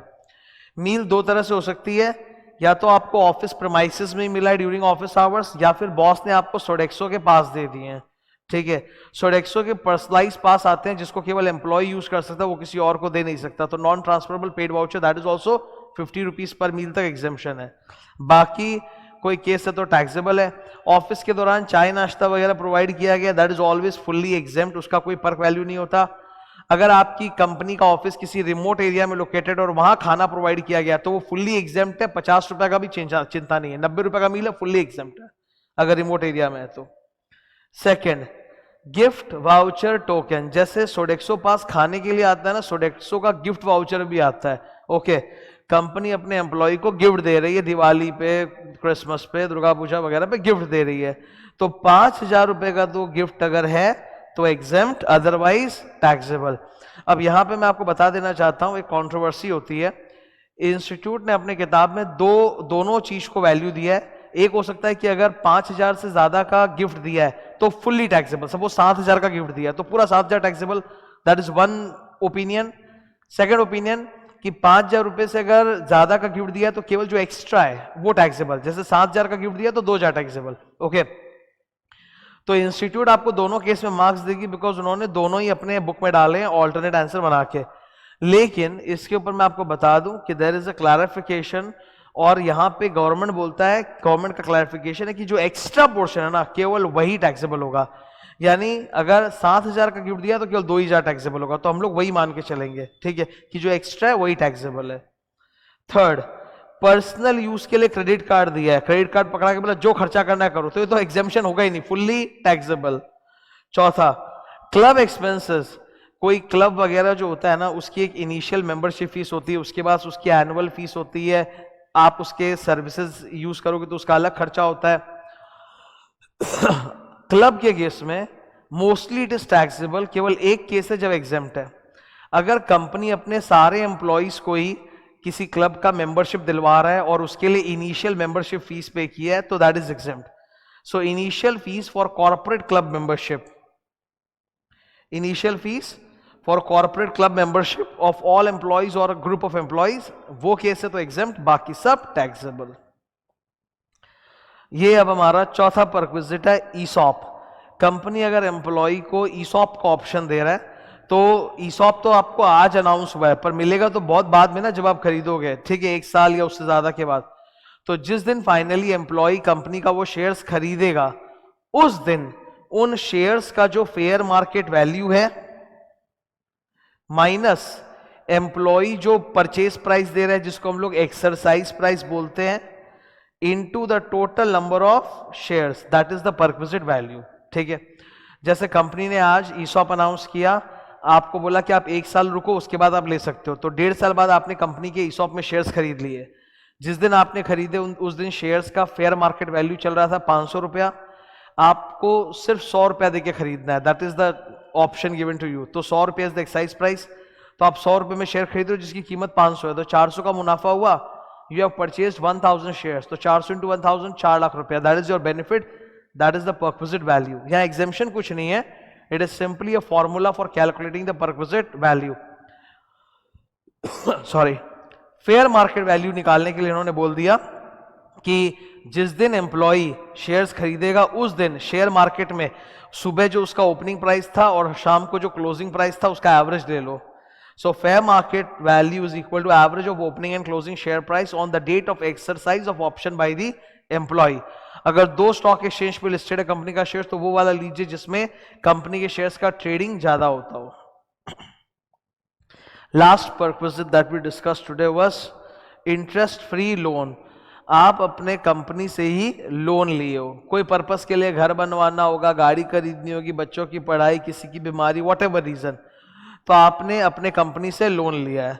इसके फायदे क्या है? आपकी कंपनी मतलब जो आपका एम्प्लॉयर है, या तो वो आपसे इंटरेस्ट लेगा ही नहीं, मतलब आप बैंक से लेते तो ब्याज लगता है, बॉस से लोगे तो ब्याज नहीं लगेगा।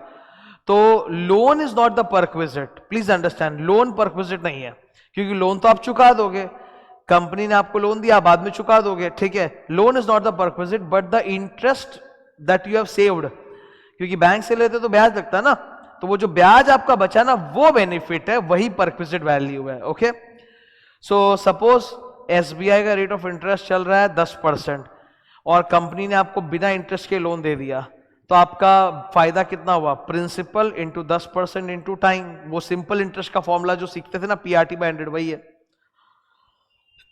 दूसरा case concessional rate of interest, मतलब कंपनी बोला देखो इंटरेस्ट तो लेंगे पर 4% लेंगे, तो बैंक वाले 10% का रेट दे रहे हैं, कंपनी 4% पे आपको लोन दे दिया, तो आपका इंटरेस्ट कितना बचा? 6%, तो आप 6% पे कैलकुलेट कर लेना। यहाँ पे फॉर्मूला में हमें 3 चीज मल्टीप्लाई करनी पड़ती है, इसका मंथली कैलकुलेशन होता है, इंटरेस्ट का मंथली कैलकुलेशन होता है, तो हर महीने के एंड में 30 तारीख को जो लोन का बैलेंस है into SBI rate of interest at the beginning of the previous year minus interest if the company is charging into time, ठीक है, वैसे करके आप निकाल लोगे। ओके, 2 एग्जाम्पशन है महा इंपॉर्टेंट, पेटी लोन्स। अगर 20,000 तक का आपने लोन लिया विच इज अ पेटी लोन, तो कोई इंटरेस्ट परक्विजिट नहीं, परक्विजिट इज 0। या फिर अगर आपने स्पेसिफाइड डिजीजेस के ट्रीटमेंट के लिए लोन लिया है, ठीक है, जो स्पेसिफाइड डिजीज होती है, भयंकर वाली बीमारियां, उनके लिए अगर आपने लोन लिया है, तो अमाउंट कितना भी हो उस पर हम लोग कोई ब्याज को परक्विजिट नहीं मानेंगे, ब्याज पे कोई टैक्स नहीं लगेगा, ठीक है। तो ये 2 एग्जाम्पशंस है। So these are the 5 perquisites that we discussed today. एक चीज मैं बता देता हूं, ये जो मैं रिवीजन लेक्चर ले रहा हूं, ये फास्ट में एक बार रिवाइज कराना पर्पस होता है, वरना ये सारी चीजों को हमें बहुत डिटेल में पढ़ना चाहिए। तो क्लास में मैं बहुत डिटेल में एग्जाम्पल के साथ, सम्स के साथ पूरा सॉल्व करके अपने इसको पढ़ते हैं। मैं बहुत सारे स्टोरीज एंड एग्जाम्पल शेयर करता हूं ताकि तुमको कंसेप्ट याद रहे, ठीक है। रिवीजन का पर्पस केवल फटाक से एक बार याद दिला देना है ताकि अगली क्लास के लिए आप प्रिपेयर्ड हो जाओ। Okay, thank you. Hello everyone, आज हम लोग की सैलरीज की 6th क्लास थी। 2 टॉपिक्स हम लोगों ने पढ़े थे बहुत डिटेल में, अति ज़्यादा डिटेल में। यहाँ मैं उसका क्विकली रिवीजन करा रहा हूँ।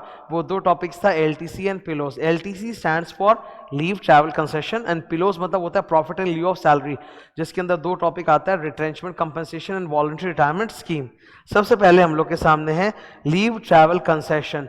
इसमें जो एग्जामिशन है वो सेक्शन नंबर 10 में बताया हुआ है, सेक्शन नंबर 17 में नहीं, सेक्शन नंबर 10 में, जो एग्जामिशंस का महा सेक्शन है और महा चैप्टर है, उसमें बोला हुआ है कि अगर आपकी कंपनी मतलब जहां आप जॉब करते हो, अगर वो लोग आप कहीं वेकेशन के लिए जा रहे हो और उसमें आपका और आपके परिवार वालों का आने जाने का ट्रैवल का जो खर्च लग रहा है वो कंपनी अगर अपनी तरफ से दे रही है तो दैट इज एग्जेम्प्टेड, ठीक है। जब आप वेकेशन पे जाते हो ना तो बहुत तरह के खर्चे होते हैं।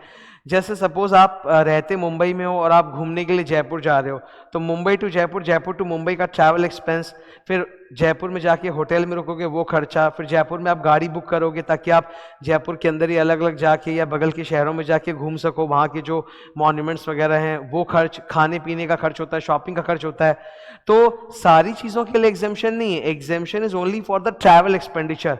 जो मेन ट्रैवल एक्सपेंडिचर है ना आपका, आपका परिवार वालों का, from Mumbai to Jaipur and Jaipur to Mumbai, only that expenditure is exempted up to some amount, ठीक है। ये है लीव ट्रैवल कंसेशन। इसको लीव ट्रैवल इससे बोलते हैं बिकॉज एक तो लीव मिल रही है कंपनी से आपको, छुट्टी, प्लस आप ट्रैवल करने जा रहे हो। इसमें एग्जेम्पशन कितना होता है, इन्होंने 4 अलग अलग तरह के मोड्स ऑफ ट्रैवलिंग के बारे में बात किया है। एरोप्लेन, रेलवे इनका फेवरेट, बस या any other mode of transport. अगर आप एरोप्लेन से जा रहे हो तो exemption is equal to lower of actual expense paid by the company और इकोनॉमी क्लास की जो एयर टिकट होती है विच एवर इज लोअर।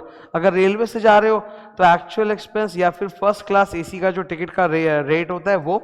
अगर बस से जा रहे हो तो एक्चुअल एक्सपेंस या डीलक्स सीट का जो पैसा लगता है बस में वो। और any other mode of transport से अगर आप जा रहे हो तो एक्चुअल एक्सपेंस या फिर फर्स्ट क्लास एसी जितना जो रेट होता है विच एवर इज लोअर, उतना आपको एग्जेम्पशन मिल जाएगा। ये जो लीव ट्रैवल कंसेशन आपको एग्जेम्पशन मिल रहा है ये आपके लिए भी है और आपके परिवार वालों के लिए भी। फैमिली का डेफिनेशन सेक्शन 10 में दिया हुआ है। Spouse and children whether dependent और not. Next, dependent parents, brothers, sisters, ये फैमिली है। यहाँ पर जो एलटीसी का कंसेशन मिलेगा ट्रैवल का वो अप टू मैक्सिमम 2 चिल्ड्रन है, लेकिन अगर आपके सिंगल चाइल्ड के बाद में मल्टीपल बर्थ हो रहे हैं जैसे ट्विंस वगैरह हो रहे हैं तो फिर सबका 3 का बेनिफिट आपको मिल जाएगा। The LTC exemption can be claimed by you only for 2 journeys in a block of 4 calendar year. 4 calendar year का जो ब्लॉक होता है उसमें से कोई 2 जर्नी के लिए आप एलटीसी क्लेम कर सकते हो, सारे जर्नीज के लिए आप एलटीसी क्लेम नहीं कर पाओगे। नेक्स्ट है ट्रैवल परक्विजिट, ठीक है। मैं पहले इसको बता देता हूँ फिर अंदर का देख लेंगे। वहाँ पे ट्रैवल एंड एकोमोडेशन परक्विजिट ये सेक्शन नंबर 17 के अंदर आता है कि आप कहीं बाहर घूमने के लिए जा रहे हो तो कंपनी ने आपके ट्रैवल का और वहाँ होटल में एकोमोडेशन का, रुकने का खर्चा वगैरह कंपनी ने आपको पे किया है, तो that's a perquisite. Now according to section 17 and rule 3 travel and accommodation perquisite पे कोई एग्जेम्पशन नहीं है। दे हैव जस्ट सेड कि perquisite value will be the actual expense paid by the boss और the market rate of the expenditure, यही होगा आपका perquisite value. They don't give any exemption. यहीं पे आके एक बेचारा स्टूडेंट फंस जाएगा। वो एग्जाम में जब क्वेश्चन पड़ेगा कि कंपनी ने उसके ट्रैवल का खर्चा उसको रीइंबर्स किया है तो वो सोचेगा सर ये एलटीसी में जाएगा कि ट्रैवल एंड एकोमोडेशन परक्विजिट में, हम कैसे सोचेंगे? तो मैं आपको बता देता हूं 3 हिंट्स है। अगर क्वेश्चन के अंदर एलटीसी बोला हुआ ये लीव ट्रैवल कंसेशन, तब तो आप समझ लो ये एलटीसी का क्वेश्चन है और आपको एग्जेम्पशन देना है। सेकेंड हिंट, इंफॉर्मेशन पढ़ो क्वेश्चन की। अगर क्वेश्चन में उन्होंने बोला है 4 कैलेंडर ईयर्स का ब्लॉक में 2 जर्नी, या फिर उन्होंने बोला इकोनॉमी क्लास का भाड़ा, फर्स्ट क्लास एसी, ये सब बातें बोली है तो ये एलटीसी के टॉपिक से कनेक्टेड है, तो एलटीसी को मान के फिर सॉल्व करना। थर्ड, अगर क्वेश्चन एग्जेम्पशन की बात कर रहा है तो भी इसका मतलब एलटीसी, बिकॉज एग्जेम्पशन का सेक्शन 10 एलटीसी है। ये 3 हिंट से आप समझ जाओगे कि एलटीसी का क्वेश्चन है, और ये सब नहीं है तो आप समझ जाओगे कि वो ट्रैवल और एकोमोडेशन परक्विजिट का क्वेश्चन है जहां कुछ एग्जेम्पशन नहीं होता, इट्स ऑल फुल्ली टैक्सेबल। मैंने कंपैरिजन ड्रॉ कर रखा है तुम्हारे सामने। LTC is covered in section 10, इसमें एग्जेम्पशन मिलता है for travelling cost. On the other hand travel accommodation का जो परक्विजिट है वो सेक्शन 17 में आता है, वहां कोई एग्जेम्पशन नहीं है। The perquisite value is equal to market rate of expenditure और the actual cost paid by your company. ठीक है, ये डिफरेंस याद रखना और ये 3 हिंट याद रखना जिससे हम समझ पाएंगे एग्जाम में कि क्वेश्चन एलटीसी के बारे में कि ट्रैवल एकोमोडेशन परक्विजिट के बारे में। ये था फर्स्ट टॉपिक आज का जो बहुत डिटेल में हुआ था। सेकंड टॉपिक मैंने पिलोस बहुत डिटेल में पढ़ाया था। पिलोस में बहुत सारा ज्ञान होता है, बहुत सारी थियरी होती है, वेरी गुड। उसमें 2 मेन एग्जाम्पल चमक कर हमारे सामने आते हैं पिलोस के अंदर, एक है रिट्रेंचमेंट कंपनसेशन और एक है वीआरएस। इन दोनों में ही सेक्शन नंबर 10 के अंदर कुछ एग्जेम्पशन मिलता है। Profit in lieu of salary का मतलब क्या होता है? इट मींस कि कंपनी आपको लमसम कुछ अमाउंट दे रही है आपकी सैलरी के बदले, कुछ लमसम अमाउंट दे रही है। It can B before employment, it can be after employment, sometimes it can B during the employment. इसके बहुत सारे एग्जाम्पल्स होते हैं। Even all the retirement benefits that you study, gratuity, pension, leave, salary, all that is also a kind of pillows only. वो भी pillows के definition में ही cover होता है, पर उसको सेपरेटली इज्जत देके अलग से पढ़ा जाता है। ये 2 एग्जाम्पल जो आप देख रहे हो किस चीज़ के हैं? अगर कोई कंपनी को मास लेवल पे अपने एम्प्लॉयज़ कम करने हैं, मतलब सपोज 5000 एम्प्लॉयज़ है और उनको 1000 एम्प्लॉय 20% कम करना है, तो एक तरीका है रिट्रेंचमेंट कि उनको निकाल दे कि आप निकलो यहाँ से और बदले में कुछ कंपनसेशन दे दे। यहाँ एम्प्लॉय की कोई चॉइस नहीं है, उसको जाना पड़ेगा, बदले में उसको मुआवजा मिलेगा। तो जो भी मुआवजा मिलेगा उसमें एग्जेम्पशन है। तो एग्जेम्पशन में 3 चीजें आप निकालोगे, जो लोअर है दैट इज एग्जेम्प्टेड, ठीक है। इसमें एक्चुअल अमाउंट रिसीव्ड ये तो पक्का रहेगा ही। वाई? बिकॉज सर जो अमाउंट मुआवजे में कंपनसेशन में मिला है उससे ज्यादा एग्जेम्पशन तो नहीं हो सकता, एंड मैक्सिमम एग्जेम्पशन की लिमिट होती है 5 लाख, तो ये दो तो रहेंगे। असली आपका फोकस यहां होना चाहिए। 15/26, 15/26 दो जगह आता है अपने हेड में, एक रिट्रेंचमेंट में और एक ग्रेचुटी में। 15/26 into average salary of last 3 months. यहां सैलरी का मतलब है बाप एलसी, यहां सैलरी का मतलब क्या है? बाप LC.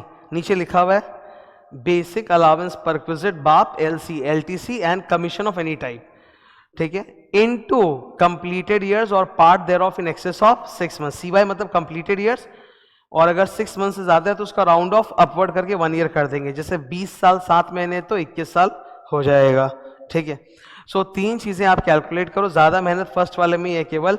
Compensation under industrial dispute act is how much? 15/26 into average salary of last 3 months into completed year और part thereof in excess of 6 months. Actual amount received 5 lakh, जो लोएस्ट आएगा that much is exempted, ठीक है। ये एक तरह का pillows है। दूसरा पिलोस है वीआरएस। यहां पर कंपनी आपको धक्का नहीं देगी, बल्कि कंपनी एक ऑफर देगी कि जो लोग हमें छोड़ के जाना चाहें वो एप्लीकेशन दे सकते हैं, फर्स्ट कम फर्स्ट बेसिस पे आपको प्रायोरिटी मिलेगा। आप अगर जाओगे तो आपको इतना अमाउंट कंपेंसेशन देंगे, that's called VRS. The difference between retrenchment and VRS is कि वीआरएस में एम्प्लॉय के पास चॉइस है कि वो जाना चाहता है कि नहीं, रिट्रेंचमेंट में चॉइस नहीं है। रिट्रेंचमेंट में भी आपको कंपेंसेशन मिलेगा, वीआरएस में भी कंपेंसेशन मिलेगा। दोनों ही केस में कंपनी मास स्केल में एम्प्लॉयज को रिड्यूस कर रही है। वीआरएस के बहुत सारे कंडीशंस वगैरह भी होते हैं थ्योरेटिकली, ठीक है। अब यहाँ वीआरएस के एग्जेम्पशन में 4 चीजें आपको कैलकुलेट करनी है, जो लोएस्ट है दैट मच इज एग्जेम्प्टेड। तो 2 तो हम जानते हैं सर, एक होगा एक्चुअल अमाउंट रिसीव्ड, क्योंकि जितना वीआरएस मिला उससे ज्यादा एग्जेम्पशन तो हो नहीं सकता, एंड मैक्सिमम लिमिट है 5 लाख का। अब इसमें 2 फॉर्मूले और हैं जिनको हम लोग याद करने के लिए पास्ट और फ्यूचर बोलेंगे।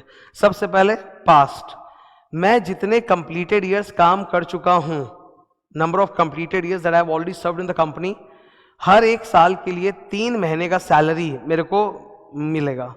तो अगर मैं कंपनी में 20 साल काम कर चुका हूं तो हर एक साल का 3 महीना, यानी 20 साल इंटू 3 महीना 60 मंथ्स का salary will be given to मी।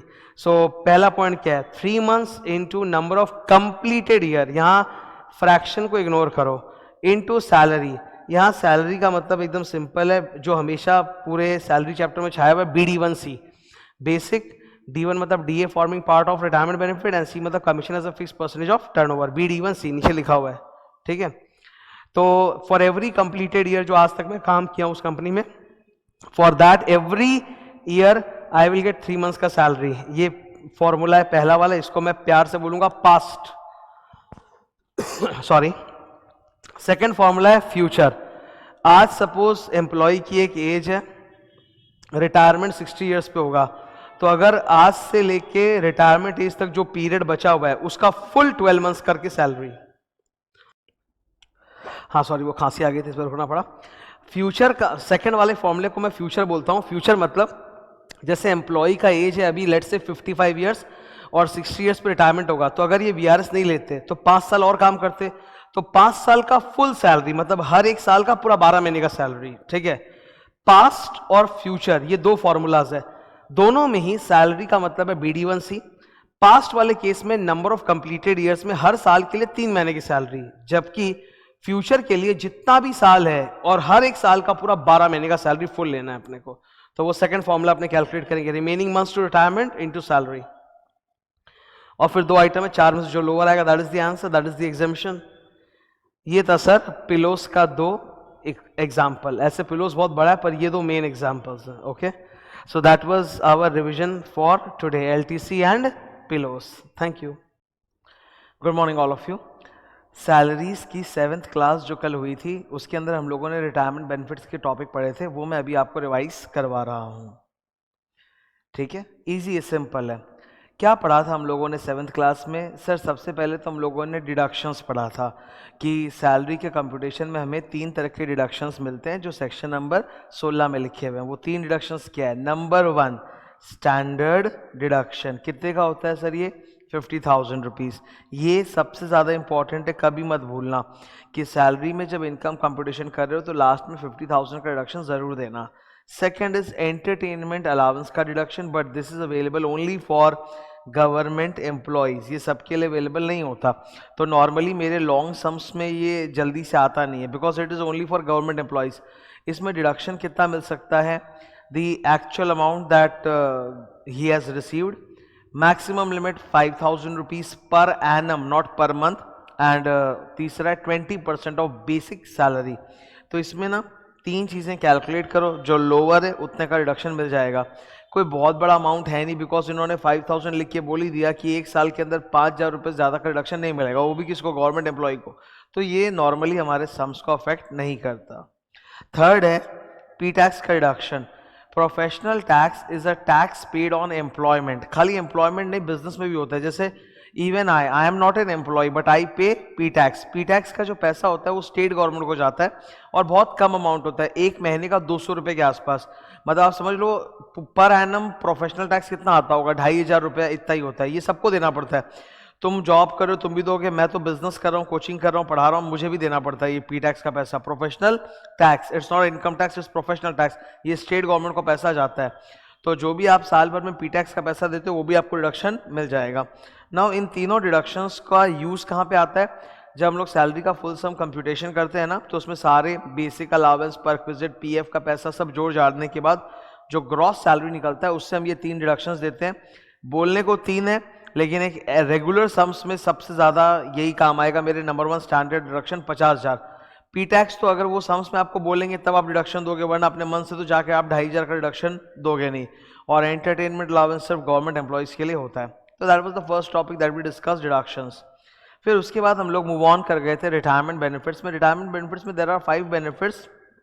3 यहाँ तुम्हारे सामने लिखा हुआ है, 2 और है, provident fund and superannuation fund.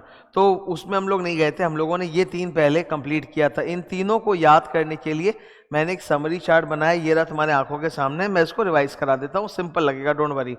ये जितना भी आप रिटायरमेंट बेनिफिट्स देख रहे हो ना, ये सब ओरिजिनेट होता है सेक्शन नंबर 10 से। And section number 10 is a famous chapter that is exemptions.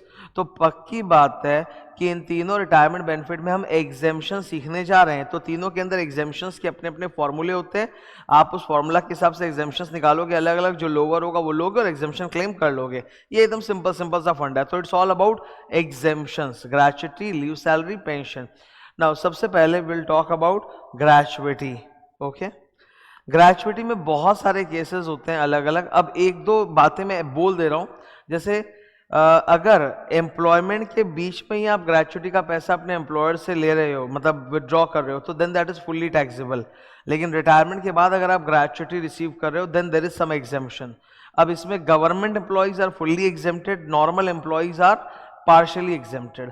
Normal employees जैसे हम जैसे लोग, अगर रिटायरमेंट के बाद हमें ग्रेच्युटी मिलता है तो एग्जेम्पशन का फॉर्मूला या तो ये होगा या ये होगा। It depends on whether the organisation और द एम्प्लॉयर जिसके अंदर मैं काम कर रहा था, जिससे मुझे ग्रेच्युटी मिल रहा है, whether that organisation is covered by gratuity act और not. If it is covered by gratuity act तब ये फॉर्मूला है।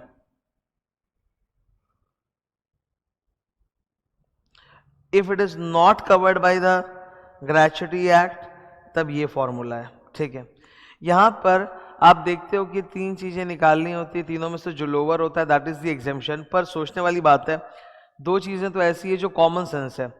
एग्जेम्पशन पढ़ रहे हैं हम लोग, ठीक है, exemption can not be more than the amount that you are receiving.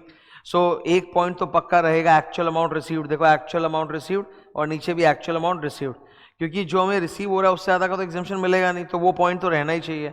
Second is there will be a maximum cap, कि ग्रेच्युटी में आप अपने पूरे लाइफ टाइम में 20 लाख तक का एग्जेम्पशन एंजॉय कर सकते हो। तो 20 लाख की लिमिट तो रहेगी, ये रही 20 लाख की लिमिट, ये रही 20 लाख की लिमिट। तो ये 2 पे मेहनत नहीं करना है। मेहनत किस पे करना है सर? जो फॉर्मूला वाला पार्ट है उस पे करना है। तो if the organisation is covered by the gratuity act then the exemption का formula is 15/26 into last drawn salary, LDS, last drawn salary. मतलब जो आपका मंथ ऑफ रिटायरमेंट था उसमें आपकी सैलरी जो थी वो, उस सैलरी में आपको 2 चीजें लेनी है, basic and full DA, basic and full DA into CY plus more than 6, CY मतलब कंप्लीटेड ईयर्स प्लस अगर मोर देन 6 मंथ्स है तो उसको राउंड ऑफ अपर साइड में राउंड ऑफ कर देंगे, मतलब अगर जैसे मान लो इट इज 20 ईयर्स 7 मंथ्स तो वो 21 ईयर्स माना जाएगा, ठीक है। तो ये फॉर्मूला है 15/26 into last known salary into completed years plus more than 6 months को 1 ईयर मान लो। सैलरी में यहाँ क्या आएगा sir, last month of retirement जो है उसका बेसिक प्लस फुल डी है। ऑन दी अदर हैंड अगर not covered by the gratuity act है ना, then the formula is different. Formula में चारों चीजें चेंज हो गई। पहले तो 15/26 के बदले हाफ लिख रहे हो आप। दूसरा, लास्ट ड्रॉन सैलरी नहीं लिख रहे, आप लिख रहे हो average salary of last 10 months excluding the month of retirement, मतलब मंथ ऑफ रिटायरमेंट को छोड़ के उसके पहले जो 10 महीना है उसका एवरेज सैलरी लेना है। नेक्स्ट डिफरेंस के ऊपर सैलरी में हमको बेसिक प्लस फुल डीए लेना था, लेकिन ये वाला जो फॉर्मूला है ये इनकम टैक्स की पैदाइश है, और इनकम टैक्स में जितने भी एग्जेम्पशंस होते हैं ना वहाँ मोस्टली BD1C चलता है, मतलब बेसिक प्लस D1 मतलब dearness allowance forming part of retirement benefit plus C मतलब commission based on fix percentage of turnover achieved by the employee. तो यहाँ पे BD1C चलता है। इनटू ऊपर था CY plus more than 6 months, यहाँ सिर्फ CY है, कंप्लीटेड ईयर्स ही खाली लेने हैं। तो ये दो फॉर्मूला में ना आपको थोड़ा एफर्ट डालना पड़ता है याद रखने में। दोनों फॉर्मूले में 4 डिफरेंसेस हैं, ठीक है। 15/26 half, last drawn salary average salary, B plus D BD1C, CY plus more than 6 only CY, ठीक है। That was the gratuity thing, ठीक है। Next we will talk about, नीचे चलते हैं एक बार। ग्रेचुइटी के लिए आप ये चीज़ याद रखोगे कि ड्यूरिंग द सर्विस अगर आप पैसा विड्रॉ करते हो तो फुल्ली टैक्सेबल है, रिटायरमेंट की बात करते हो तो पार्शियली एग्जेम्प्ट है, जो कि ऊपर हमने 10 का 10 में फॉर्मूला पढ़ा। ये जबरदस्त मैंने समरी टेबल बनाया है तुम सबके लिए। 2-3 जगह फंडे अलग अलग है। जैसे ग्रेचुइटी में फंडा क्या है कि आप 5 साल अगर किसी बॉस के यहाँ काम करके निकलोगे तब आपको ग्रेचुइटी मिलता है, वरना नहीं। तो इट इज़ पॉसिबल कि एक इंसान लाइफ में मल्टीपल जॉब्स किया है अलग अलग बॉस के अंदर और मोर देन 5 ईयर्स किया है, तो उसको अलग अलग एम्प्लॉयर से ग्रेचुइटी मिला है। It is possible. 10 साल X कंपनी में काम किया, फिर 10 साल Y कंपनी में, फिर 10 साल Z कंपनी में, तो हर कंपनी से जब वो निकल रहा है he is getting gratuity G1 G2 G3। आप ग्रेचुइटी का अगर आपको लाइफ में बार बार ग्रेचुइटी मिल रही है, आप बार बार एग्जेम्पशन क्लेम कर सकते हो, but the total maximum exemption will be restricted to 20 lakh rupees, जो भी उसका लिमिट है। तो यहां देखो ग्रेचुइटी में 20 लाख की लिमिट होती है। जब जब बार बार आप ग्रेचुइटी लोगे, बार बार रिटायरमेंट होने पे अलग अलग जगह जॉब छोड़ोगे, तो आपकी वो 20 लाख की लिमिट कम होती जाएगी। पहले बार जब आपको ग्रेचुइटी मिला तब अगर आपने सपोज 4 लाख का एग्जेम्पशन ले लिया, तब आपका 20 लाख का लिमिट 4 से कम हो जाएगा 16 लाख। तो फ्यूचर में आप और 16 लाख का क्लेम कर सकते हो, ठीक है। पेंशन में ये फंडा ही नहीं है, बिकॉज पेंशन में there is no fixed amount like 20 lakh. Leave salary में है, लीव सैलरी में भी एक मैक्सिमम लिमिट होता है, 3 लाख रुपए का आपको मिलता है एग्जेम्पशन। इसमें भी अगर आप अलग अलग एम्प्लॉयर से रिटायर कर रहे हो और बार बार आपको लीव सैलरी मिल रहा है, तो आप बार बार एग्जेम्पशन क्लेम कर सकते हो, subject to total maximum 3 lakh, ठीक है। लेकिन VRS में ज्ञान अलग है। मैंने पिछले क्लास में पिलोस पढ़ाया था, उसमें रिट्रेंचमेंट कंपनसेशन ऑफ VRS पढ़ाया था। VRS में जो एग्जेम्पशन होता है ना 5 लाख का लिमिट, वो एक ही बार आपको मिलता है, चाहे आप उसमें 2 लाख लो चाहे 2.5 लाख लो। बार बार लाइफ में अगर VRS मिला है तो आपको बार बार एग्जेम्पशन क्लेम आप नहीं कर सकते। VRS में 5 लाख की लिमिट होती है, only 1 time exemption, second time VRS मिलने पर नो एग्जेम्पशन, ठीक है। वेदर आपको पहले बार 5 लाख मिला था कि कम मिला था उससे कोई फर्क नहीं पड़ता। तो ये मैंने एक बना दिया तुम लोगों के लिए, ठीक है। नेक्स्ट ग्रेचुइटी के बाद will talk about pension. Pension का नंबर है 1010 है, ऊपर दिख रहा होगा आपको ये, ठीक है। पेंशन ना सर 2 प्रकार के होते हैं। पेंशन ना 2 प्रकार के होते हैं। एक होता है मंथली पेंशन, कि हर महीने पेंशन आते जा रहा है। Pension is always after retirement.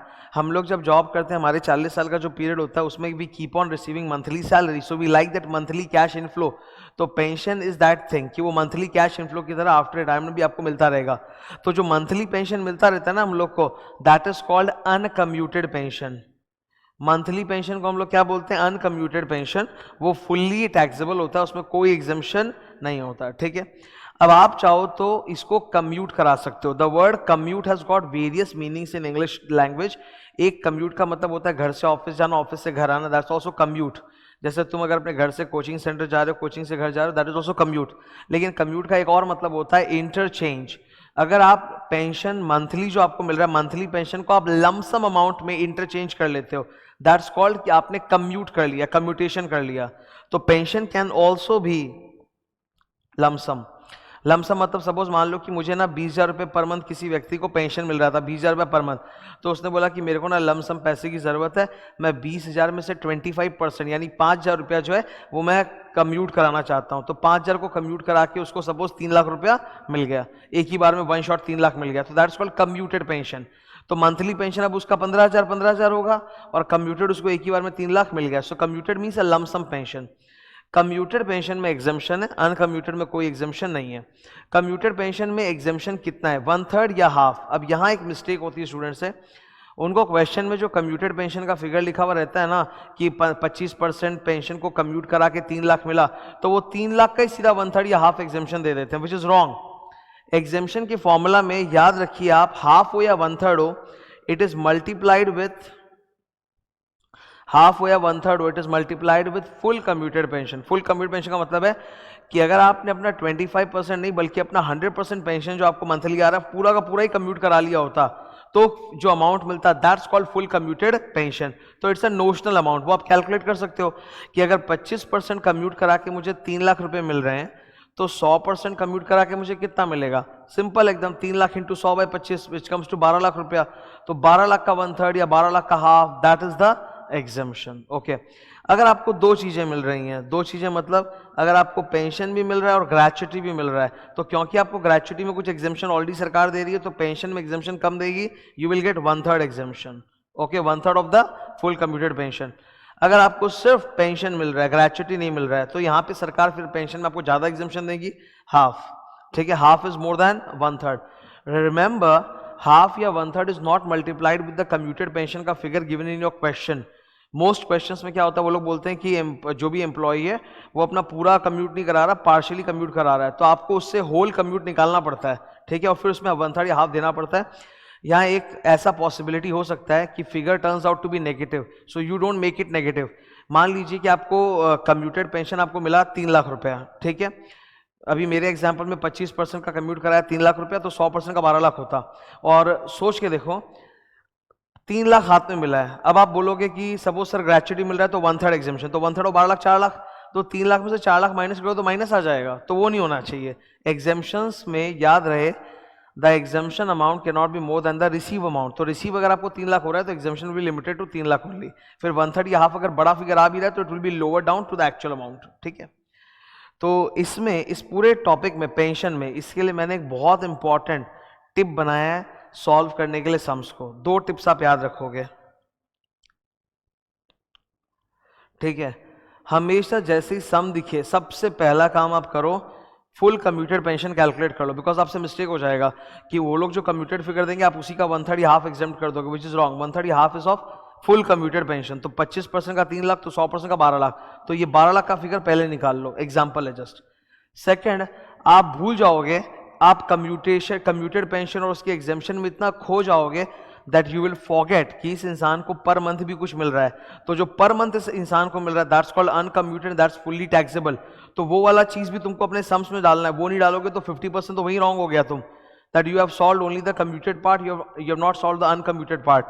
तो अनकम्यूटेड पेंशन को भी तुम अपना कैलकुलेट करके वहीं पे रख लेना, ताकि यार ये फुल्ली टैक्सेबल होता है।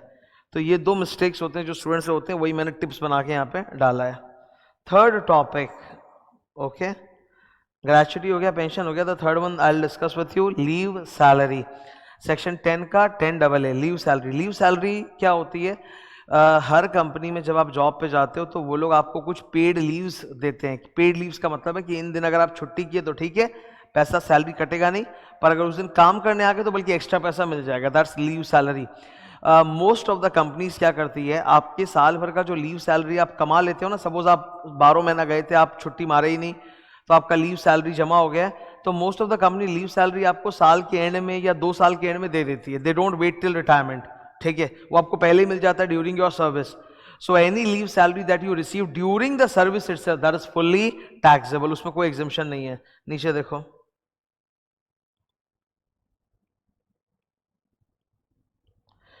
Leave salary during the service जो भी मिलता है ना वो फुल्ली टैक्सेबल होता है। रिटायरमेंट के बाद अगर आप लेते हो then it is exempted partially. Okay, ये याद रखने वाली चीज है एकदम। नाउ लीव सैलरी के एग्जाम्शन में आपको 4 चीजें निकालनी है, 4 में से जो लोवेस्ट है दैट इज द एग्जाम्शन। पहला वाला तो वही होगा ऑब्वियसली एक्चुअल अमाउंट रिसीव्ड, ठीक है, और एक मैक्सिमम लिमिट होगा 3 लाख। ये दो तो टिपिकल होते हैं एकदम कि एक्चुअल अमाउंट इतना मिला, उससे ज़्यादा एग्जिबिशन हो नहीं सकता, और लीव सैलरी का मैक्सिमम लिमिट है 3 लाख। नेक्स्ट दो चीज़ें आपको कैलकुलेट करनी है, दैट डिजर्व्स अ स्टार। ठीक है, लास्ट 10 मंथ सैलरी, इधर last 10 month salary excluding the month of retirement, जिस मंथ आप रिटायर करो उसको छोड़ के लास्ट 10 मंथ्स का टोटल सैलरी, एवरेज नहीं टोटल सैलरी। इसमें आपको BD1C लेना है। क्या लेना है? BD1C, basic plus DNS forming part of plus commission on fix turnover वाला, वही। तो लास्ट 10 मंथ्स की टोटल सैलरी, ये तो इजी है, ये निकाल सकते हो। चौथा वाला अच्छा है, चौथा इज कि आपका जितना भी छुट्टी एक्यूमुलेट हुआ है उसका कैश वैल्यू निकालिए। ठीक है, cash value of accumulated leave. तो ये सिंपल है, इन्होंने बोला total number of completed years जो आपने इस कंपनी में काम किया है इनटू पर ईयर आपको कितना पेड लीव्स अवेलेबल था, मल्टीप्लाई कीजिए। ठीक है, सपोज मेरी कंपनी हम लोग को एक साल में 25 दिन पेड लीव अलाउ करती है, तो 25 दिन into number of years that I work, let's say I worked for 20 years in this company, total complete years, तो 20 years into 25 day per year comes to 500 leaves. So 20 साल में मेरा 500 leaves था, उसमें से मैंने 100 दिन छुट्टी कर लिया, तो बचा कितना? 400। So my accumulated leave is 400 days. 400 days into daily salary multiply करूंगा तब वैल्यू आएगा। तो डेली सैलरी कैसे निकलेगा? ये जो थर्ड स्टेप में आपने लास्ट 10 मंथ का सैलरी निकाला ना BD1C, उसी का आप एवरेज निकाल लीजिए एक दिन का। 10 महीने का अगर इतना है तो एक दिन का कितना होगा? Divided by 300। 10 महीने में 300 दिन, तो 10 महीने का जो आपने टोटल सैलरी निकाला ना 3 नंबर पॉइंट में, उसी को डिवाइड बाई 300 करना, डेली सैलरी आ जाएगा। Into how many days you have left for leave, मतलब पेंडिंग बैलेंस आपका है 400 दिन, मल्टीप्लाई कर दो आंसर। इसको सॉल्व करने के लिए we can have a table also, but it's pretty much common sense. I will show you the table also. Tips for leave salary entitlement. ठीक है, ये वही 4 फिगर्स हैं आपके। लास्ट वाला लीव सैलरी एंटाइटलमेंट कैसे निकालना है? Total leaves per annum available up to maximum 30 leave. अब मेरी कंपनी अगर 40 लीव देती है एक साल का, तो 30 लीव से ज़्यादा नहीं ले सकते। 30 leave into number of completed years less the leaves that I have already availed और आई हैव ऑलरेडी एनकैश्ड। उसके बाद आएगा एक्यूमुलेटेड लीव, फिर आएगा average daily salary based on the last 10 months, फिर मल्टीप्लाई करके you will get the cash value of accumulated leave which is also known as leave salary entitlement. ठीक है, तो 4 में से जो लोअर होगा that is your exemption. So this is what we discussed in our 7th class. We discussed the reductions under section 16 and the 3 retirement benefits. Okay. In next class we'll do provident fund in detail. तो अगला जो अपना revision आएगा उसमें PF का revision रहेगा. Okay. Thank you. Hello everyone. आज हमारी सैलरीज की 8th क्लास थी और 8th क्लास में आज हम लोगों ने रिटायरमेंट बेनिफिट्स के लास्ट पोर्शन में 2 टॉपिक सीखे, provident fund and superannuation fund. इसके अलावा मैंने 2 लॉन्ग सैलरी कंप्यूटेशन के सम्स भी कराए थे। इस रिवीजन क्लास में मैं आपके साथ प्रोविडेंट फंड और सुपर एनुएशन फंड डिस्कस करने जा रहा हूँ। ज़्यादा बड़ा नहीं है, 2 पेजेस का है। Okay, let us discuss. Provident fund is the most important retirement benefit जिसका टैक्स इम्प्लीकेशन फर्स्ट ईयर से ही आने लग जाता है। बाकी सारे रिटायरमेंट बेनिफिट जो आप देखते हो ना, ग्रेचुटी, पेंशन वगैरह, वो सब बाद में होता है, आफ्टर रिटायरमेंट होता है। ठीक है, पर प्रोविडेंट फंड ये एक ऐसा बेनिफिट है जो हर साल, सपोज आप 40 साल जॉब करोगे तो हर साल आपकी सैलरी कंप्यूटेशन को अफेक्ट करेगा। तो ये एकदम यूनिक है और बाकी सब रिटायरमेंट बेनिफिट से, and it is very common in every year salary computation. तो आपके जितने भी सम्स होते हैं ना सैलरी कंप्यूटेशन के, उसमें बहुत चांसेस है कि पीएफ का एक एडजस्टमेंट पक्का रहेगा। What is provident fund? एक गवर्नमेंट ने एक कानून पास किया था, ईपीएफ एक्ट 1952, और एक प्रोविडेंट फंड की स्थापना की थी। So the most common provident fund that is established by the government of India itself is called EPF, employ provident fund. उसकी वेबसाइट भी ईपीएफओ। कोई भी इंसान जब एम्प्लॉय बनता है तो आपकी कंपनी आपको ना ईपीएफओ का मेंबर बना देगी। ठीक है, आपको ईपीएफओ का अकाउंट नंबर मिलेगा, जैसे का बैंक अकाउंट। सोचो जैसे तुम्हारा एक बैंक अकाउंट खुला है, वैसे ईपीएफओ में तुम्हारा एक अकाउंट खुल जाएगा, तुम्हारा यूजर आईडी पासवर्ड रहेगा, तुम हर वक्त जाके अपना पीएफ का बैलेंस चेक कर सकते हो। ठीक है, अब हर महीने जो सैलरी तुमको मिलेगी ना, उसमें 3 चीज काटा जाता है, टीडीएस का पैसा, पीटैक्स का पैसा और प्रोविडेंट फंड का पैसा। सबसे बड़ा अमाउंट प्रोविडेंट फंड होता है। देखो छोटे लेवल पे जब तुम जॉब ज्वाइन करोगे तो टीडीएस कम रहता है, पीटैक्स भी 200 रुपया होता है एक महीने का, पर पीएफ बहुत बड़ा होता है। According to the PF Act, 12% of basic plus DA plus all other necessary allowances 12% employer को पीएफ फंड में डालना पड़ता है और 12% एम्प्लॉय की सैलरी से काट के और डाला जाता है, मतलब 24% जाता है। बट इनकम टैक्स एक्ट में हम लोग सैलरी का मतलब बोलते हैं BD1C, basic plus dears forming part of retirement benefits and commission fix percent of turnover वाला, ठीक है। तो इनकम टैक्स में हम BD1C लेके बात करते हैं। अब यहाँ फंडा क्या होता है, जैसे take this example for instance, Ram एक एम्प्लॉई है, सोचो कि जरा उसका बेसिक है 40,000, dearness allowance forming part of retirement benefit है 5,000, कमीशन है 5,000, 50,000।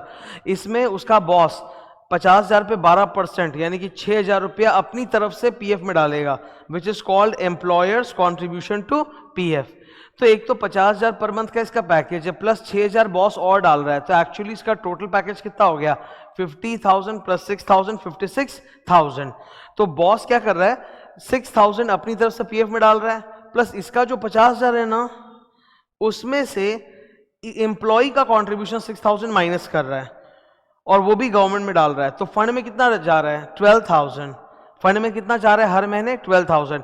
6,000 बॉस की तरफ से, 6,000 एम्प्लॉय का, तो 12,000 फंड में जा रहा है। और इस बेचारे को हाथ में कट के कितना मिल रहा है, 50 माइनस 6,000, 44,000।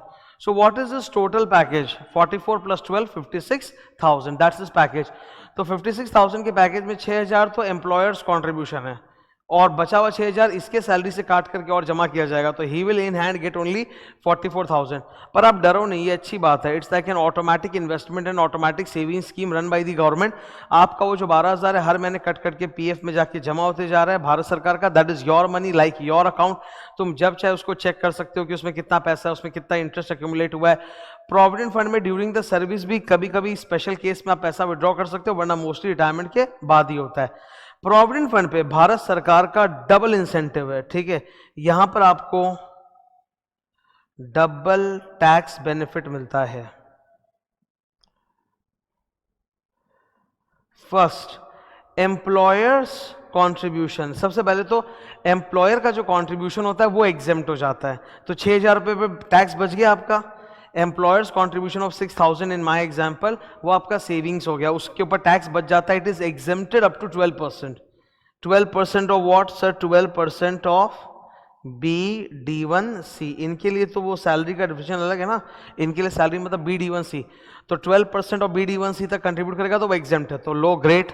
बॉस ने जो 6,000 रुपये डाले वो एग्जेम्प्ट है, प्लस मेरा हिस्सा जो एम्प्लॉइज कॉन्ट्रीब्यूशन, मैंने भी, मेरे सैलरी से भी 6,000 और कट के जमा हुआ है, मेरा कंट्रीब्यूशन माना जाता है वो, उसका मुझे डिडक्शन मिल जाएगा under section 80C, under chapter 6 से, ठीक है। तो 6,000 का तो एग्जेम्पशन और 6,000 का डिडक्शन, मतलब डबल टैक्स बेनिफिट है 12,000 का। जस्ट इमेजिन, 56,000 के मेरे पैकेज में 12,000 में मुझे टैक्स देने की जरूरत नहीं है। दैट्स एग्जेम्पशन और डिडक्शन, ओके। इनफैक्ट इनके ऊपर जो इंटरेस्ट बनता रहता है ना, it's like an bank account, तो उस पर इंटरेस्ट जमा होते रहता है। तो बोलता है जो इंटरेस्ट है वो भी एग्जेम्प्टेड है if the rate of interest is up to 9.5% rate. तो 9.5% रेट तक तो इंटरेस्ट भी एग्जेम्प्टेड है। सो एम्प्लॉयर्स कॉन्ट्रीब्यूशन या एम्प्लॉइज कॉन्ट्रीब्यूशन के ऊपर जो भी इंटरेस्ट आ रहा है up to 9.5% rate is exempted. और आजकल 9.5 के नीचे ही चल रहा है रेट, ठीक है। पीएफ पे जो रेट है वो 9.5 के नीचे है, तो एक तरह से तुम सोचो फुल्ली एग्जेम्प्ट है। तो सच अ ग्रेट थिंग कि इस इंसान का पैकेज देखो आप कितना हो रहा है, 44,000 विच इज इन हैंड, जो इसको हाथ में कट कुट के हर महीने मिल रहा है। 12,000 पीएफ में जा रहा है जो कि एग्जेम्प्ट है, उसके ऊपर जो इंटरेस्ट I1 I2 वो भी एग्जेम्प्ट है। तो ये पूरा पोर्शन तो नॉट टैक्सेबल, सरकार केवल इस 44,000 वाले के ऊपर टैक्स लगा रही है। तो पीएफ में हमेशा याद रखना दैट आपको मिलता है double tax benefit, okay. Computation में कैसे आता है देखो, जब आप सैलरी का कंप्यूटेशन करते हो, सपोज एक बार मैं मंथली लेके बात कर रहा हूं, लेटस से सैलरी है 56,000, उसके अंदर 6,000 में 6,000 रुपया बॉस वाला कॉन्ट्रीब्यूशन है वो एग्जेम्प्ट है, वो माइनस होगा, लेस एग्जेम्प्ट एम्प्लॉयर्स कॉन्ट्रीब्यूशन 6,000, ठीक है। तो बचा कितना, 50,000। अब मानो इस आदमी का और कोई HP कैपिटल गेन CG नहीं है, IFOS जो interest on provident fund accumulate हुआ है वो भी तो एग्जेम्प्ट है अप टू 9.5%, तो वो भी नहीं है, 50,000, ठीक है। फिर एम्प्लॉय का जो 6,000 जमा हुआ है उसका उसको डिडक्शन मिल जाएगा, यहां पे 6,000 डिडक्शन फ्रॉम GTI। तो नेट टैक्सेबल सैलरी कितना आ रहा है, 44,000। ये मैं जस्ट एग्जांपल दिया हूं पर मंथ कैलकुलेशन के लिए। तो 6000 employer's contribution you get as exemption, 6000 employees contribution you get as deduction. ठीक है, ये पीएफ का पूरा कॉन्सेप्ट याद रखने के लिए देयर इज अ चार्ट, ये चार्ट आप देख सकते हो। ठीक है, ये पूरा याद करने में हेल्प करता है। सबसे ज़्यादा फोकस करना आरपीएफ में, रियल वर्ल्ड में एज एन एम्प्लॉय जो तुम्हारा पैसा जमा होता है वो आरपीएफ में ही होता है। Employ provident fund EPF is a recognised provident fund, RPF, इसी में तुम्हारा पैसा जमा होगा। ठीक है, एम्प्लॉय जो कंट्रीब्यूशन करता है वो तो उसकी इनकम नहीं है, वो तो सैलरी में ऐड नहीं होगा, बल्कि उसको डिडक्शन मिल जाएगा जीटीआई में से अंडर सेक्शन 80C। एम्प्लॉयर जो कंट्रीब्यूट करता है उसको एग्जेम्पशन मिल जाएगा up to 12% of salary, 12% of BD1C। Interest जो आएगा इन दोनों के ऊपर वो भी एग्जेम्प्ट होता है अप टू 9.5%। तो पूरा एग्जेम्पशन ही है, ऑलमोस्ट पूरा एग्जेम्पशन ही है। एज वेल एज जब आप रिटायरमेंट के बाद पीएफ से पैसा विड्रॉ करोगे, अगर आपने 5 साल जॉब किया है तो उसके बाद जाके आप रिटायरमेंट में पैसा विड्रॉ कर रहे हो पीएफ से, तो फुल्ली एग्जेम्प्ट होता है। ठीक है, यहाँ तक डन है। That's RPF, the most important. पर हमारे एग्जाम में यूआरपीएफ भी आता है। यूआरपीएफ क्या होता है? Unrecognised provident fund. Basically URPF का आप मतलब सोचो कि आपकी जो कंपनी है वो आप लोग का पैसा काट के सरकार के पीएफ में नहीं बल्कि खुद का एक प्रोविडेंट फंड खोल रखा है, उसमें जमा करता है, और इनकम टैक्स ने उसको मना भी कर दिया फिर भी जमा करता है। तो यहाँ पर आपको नो टैक्स बेनिफिट। आरपीएफ में आपको मिलेगा डबल टैक्स बेनिफिट, और यूआरपीएफ में आपको मिलेगा no benefit, no tax benefit. ना डिडक्शन मिलेगा ना एग्जेम्पशन मिलेगा, ना डिडक्शन मिलेगा ना एग्जेम्पशन मिलेगा। जब आपका कंट्रीब्यूशन जो एम्प्लॉइज कंट्रीब्यूशन होता है उसको 80C में डिडक्शन नहीं मिलेगा, तो आपको डिडक्शन नहीं मिलेगा। आपके बॉस जो कंट्रीब्यूशन कर रहे हैं वो शुरू में तो एग्जेम्प्ट रहेगा पर बाद में वो टैक्सेबल रहेगा अंडर द हेड सैलरी, जब आप विड्रॉ करोगे फाइनली गुल्लक फोड़ के। ठीक है, इंटरेस्ट शुरू में तो एग्जेम्प्ट रहेगा पर बाद में टैक्सेबल रहेगा। Interest on employers contribution goes under the head salaries, interest on employees contribution goes under the head IFOS। तो यहां पे ना आपको एग्जेम्पशन का फायदा है ना आपको डिडक्शन का। वर्किंग कैसे वो समझ लो। एम्प्लॉयर्स कॉन्ट्रीब्यूशन जो है वो during the service period exempt किया है, लेकिन फाइनली जिस दिन विड्रॉ करोगे उस दिन फुल्ली टैक्स ले ही लेंगे, तो एग्जेम्पशन हुआ नहीं। आपका जो कंट्रीब्यूशन है एम्प्लॉइज कंट्रीब्यूशन, उसका आपको डिडक्शन नहीं मिलेगा और डे 1 से ही उसके ऊपर सैलरी चार्ज होते जाएगा। तो बाद में अलग से सैलरी चार्ज होने की जरूरत नहीं, बिकॉज शुरू से ही सैलरी चार्ज किए by not allowing you deduction. तो ना एम्प्लॉयर्स कंट्रीब्यूशन एग्जेम्प्टेड और ना एम्प्लॉइज कंट्रीब्यूशन का डिडक्शन है। ये यूआरपीएफ है। तीसरा याद रख सकते हो स्टैट्यूटरी प्रोविडेंट फंड SPF, ये गवर्नमेंट एम्प्लॉइज का होता है। तो यहाँ सब कुछ एग्जेम्पशन है और डिडक्शन भी मिलेगा। यहाँ 12% और 9.5% की लिमिट भी नहीं है। आपने नोट किया होगा चार्ट में कुछ और था जो मैंने बताया नहीं, ये मैंने नहीं बताया क्योंकि ये अमेंडमेंट आया है प्रोविडेंट फंड के अंदर एक एक्स्ट्रा, कि जो बहुत बड़े लेवल के एम्प्लॉयज होते हैं जिनका पैकेज बहुत ज़्यादा होता है, उनके लिए सरकार नया ज्ञान लेके आई है कि उनको इतना ज़्यादा एग्जेम्पशन नहीं मिलेगा, उनको एक लिमिट के बाद प्रोविडेंट फंड पे भी टैक्स लगना चालू हो जाएगा। तो ये फुल अमेंडमेंट एक अलग टॉपिक है, इसको मैं अलग से बाद में कभी डिस्कस करूंगा, अभी यहाँ डिस्कस नहीं करूंगा। क्लास के अंदर तो नेक्स्ट क्लास में डिस्कस कर ही दूंगा। सैलरीज की जो 9th क्लास होगी उसमें डिस्कस करेंगे हम लोग। ठीक है, क्लियर है? वो पूरा भयंकर सुंदर अमेंडमेंट है, उसके फॉर्मूलाज होते हैं कैलकुलेट करने के, all that I will teach in class. Next है superannuation fund. Superannuation fund का chart is very similar to the above chart except that कि यहाँ पर 12% और 9.5% का लिमिट नहीं है। सुपर एनुएशन फंड कोई सरकारी फंड नहीं होता। सुपर एनुएशन का मतलब होता है जब आप किसी कंपनी में पूरा रिटायरमेंट एज तक काम करते हो, 60 साल की उम्र तक, और फिर हटते हो, दैट्स कॉल्ड सुपर एनुएशन।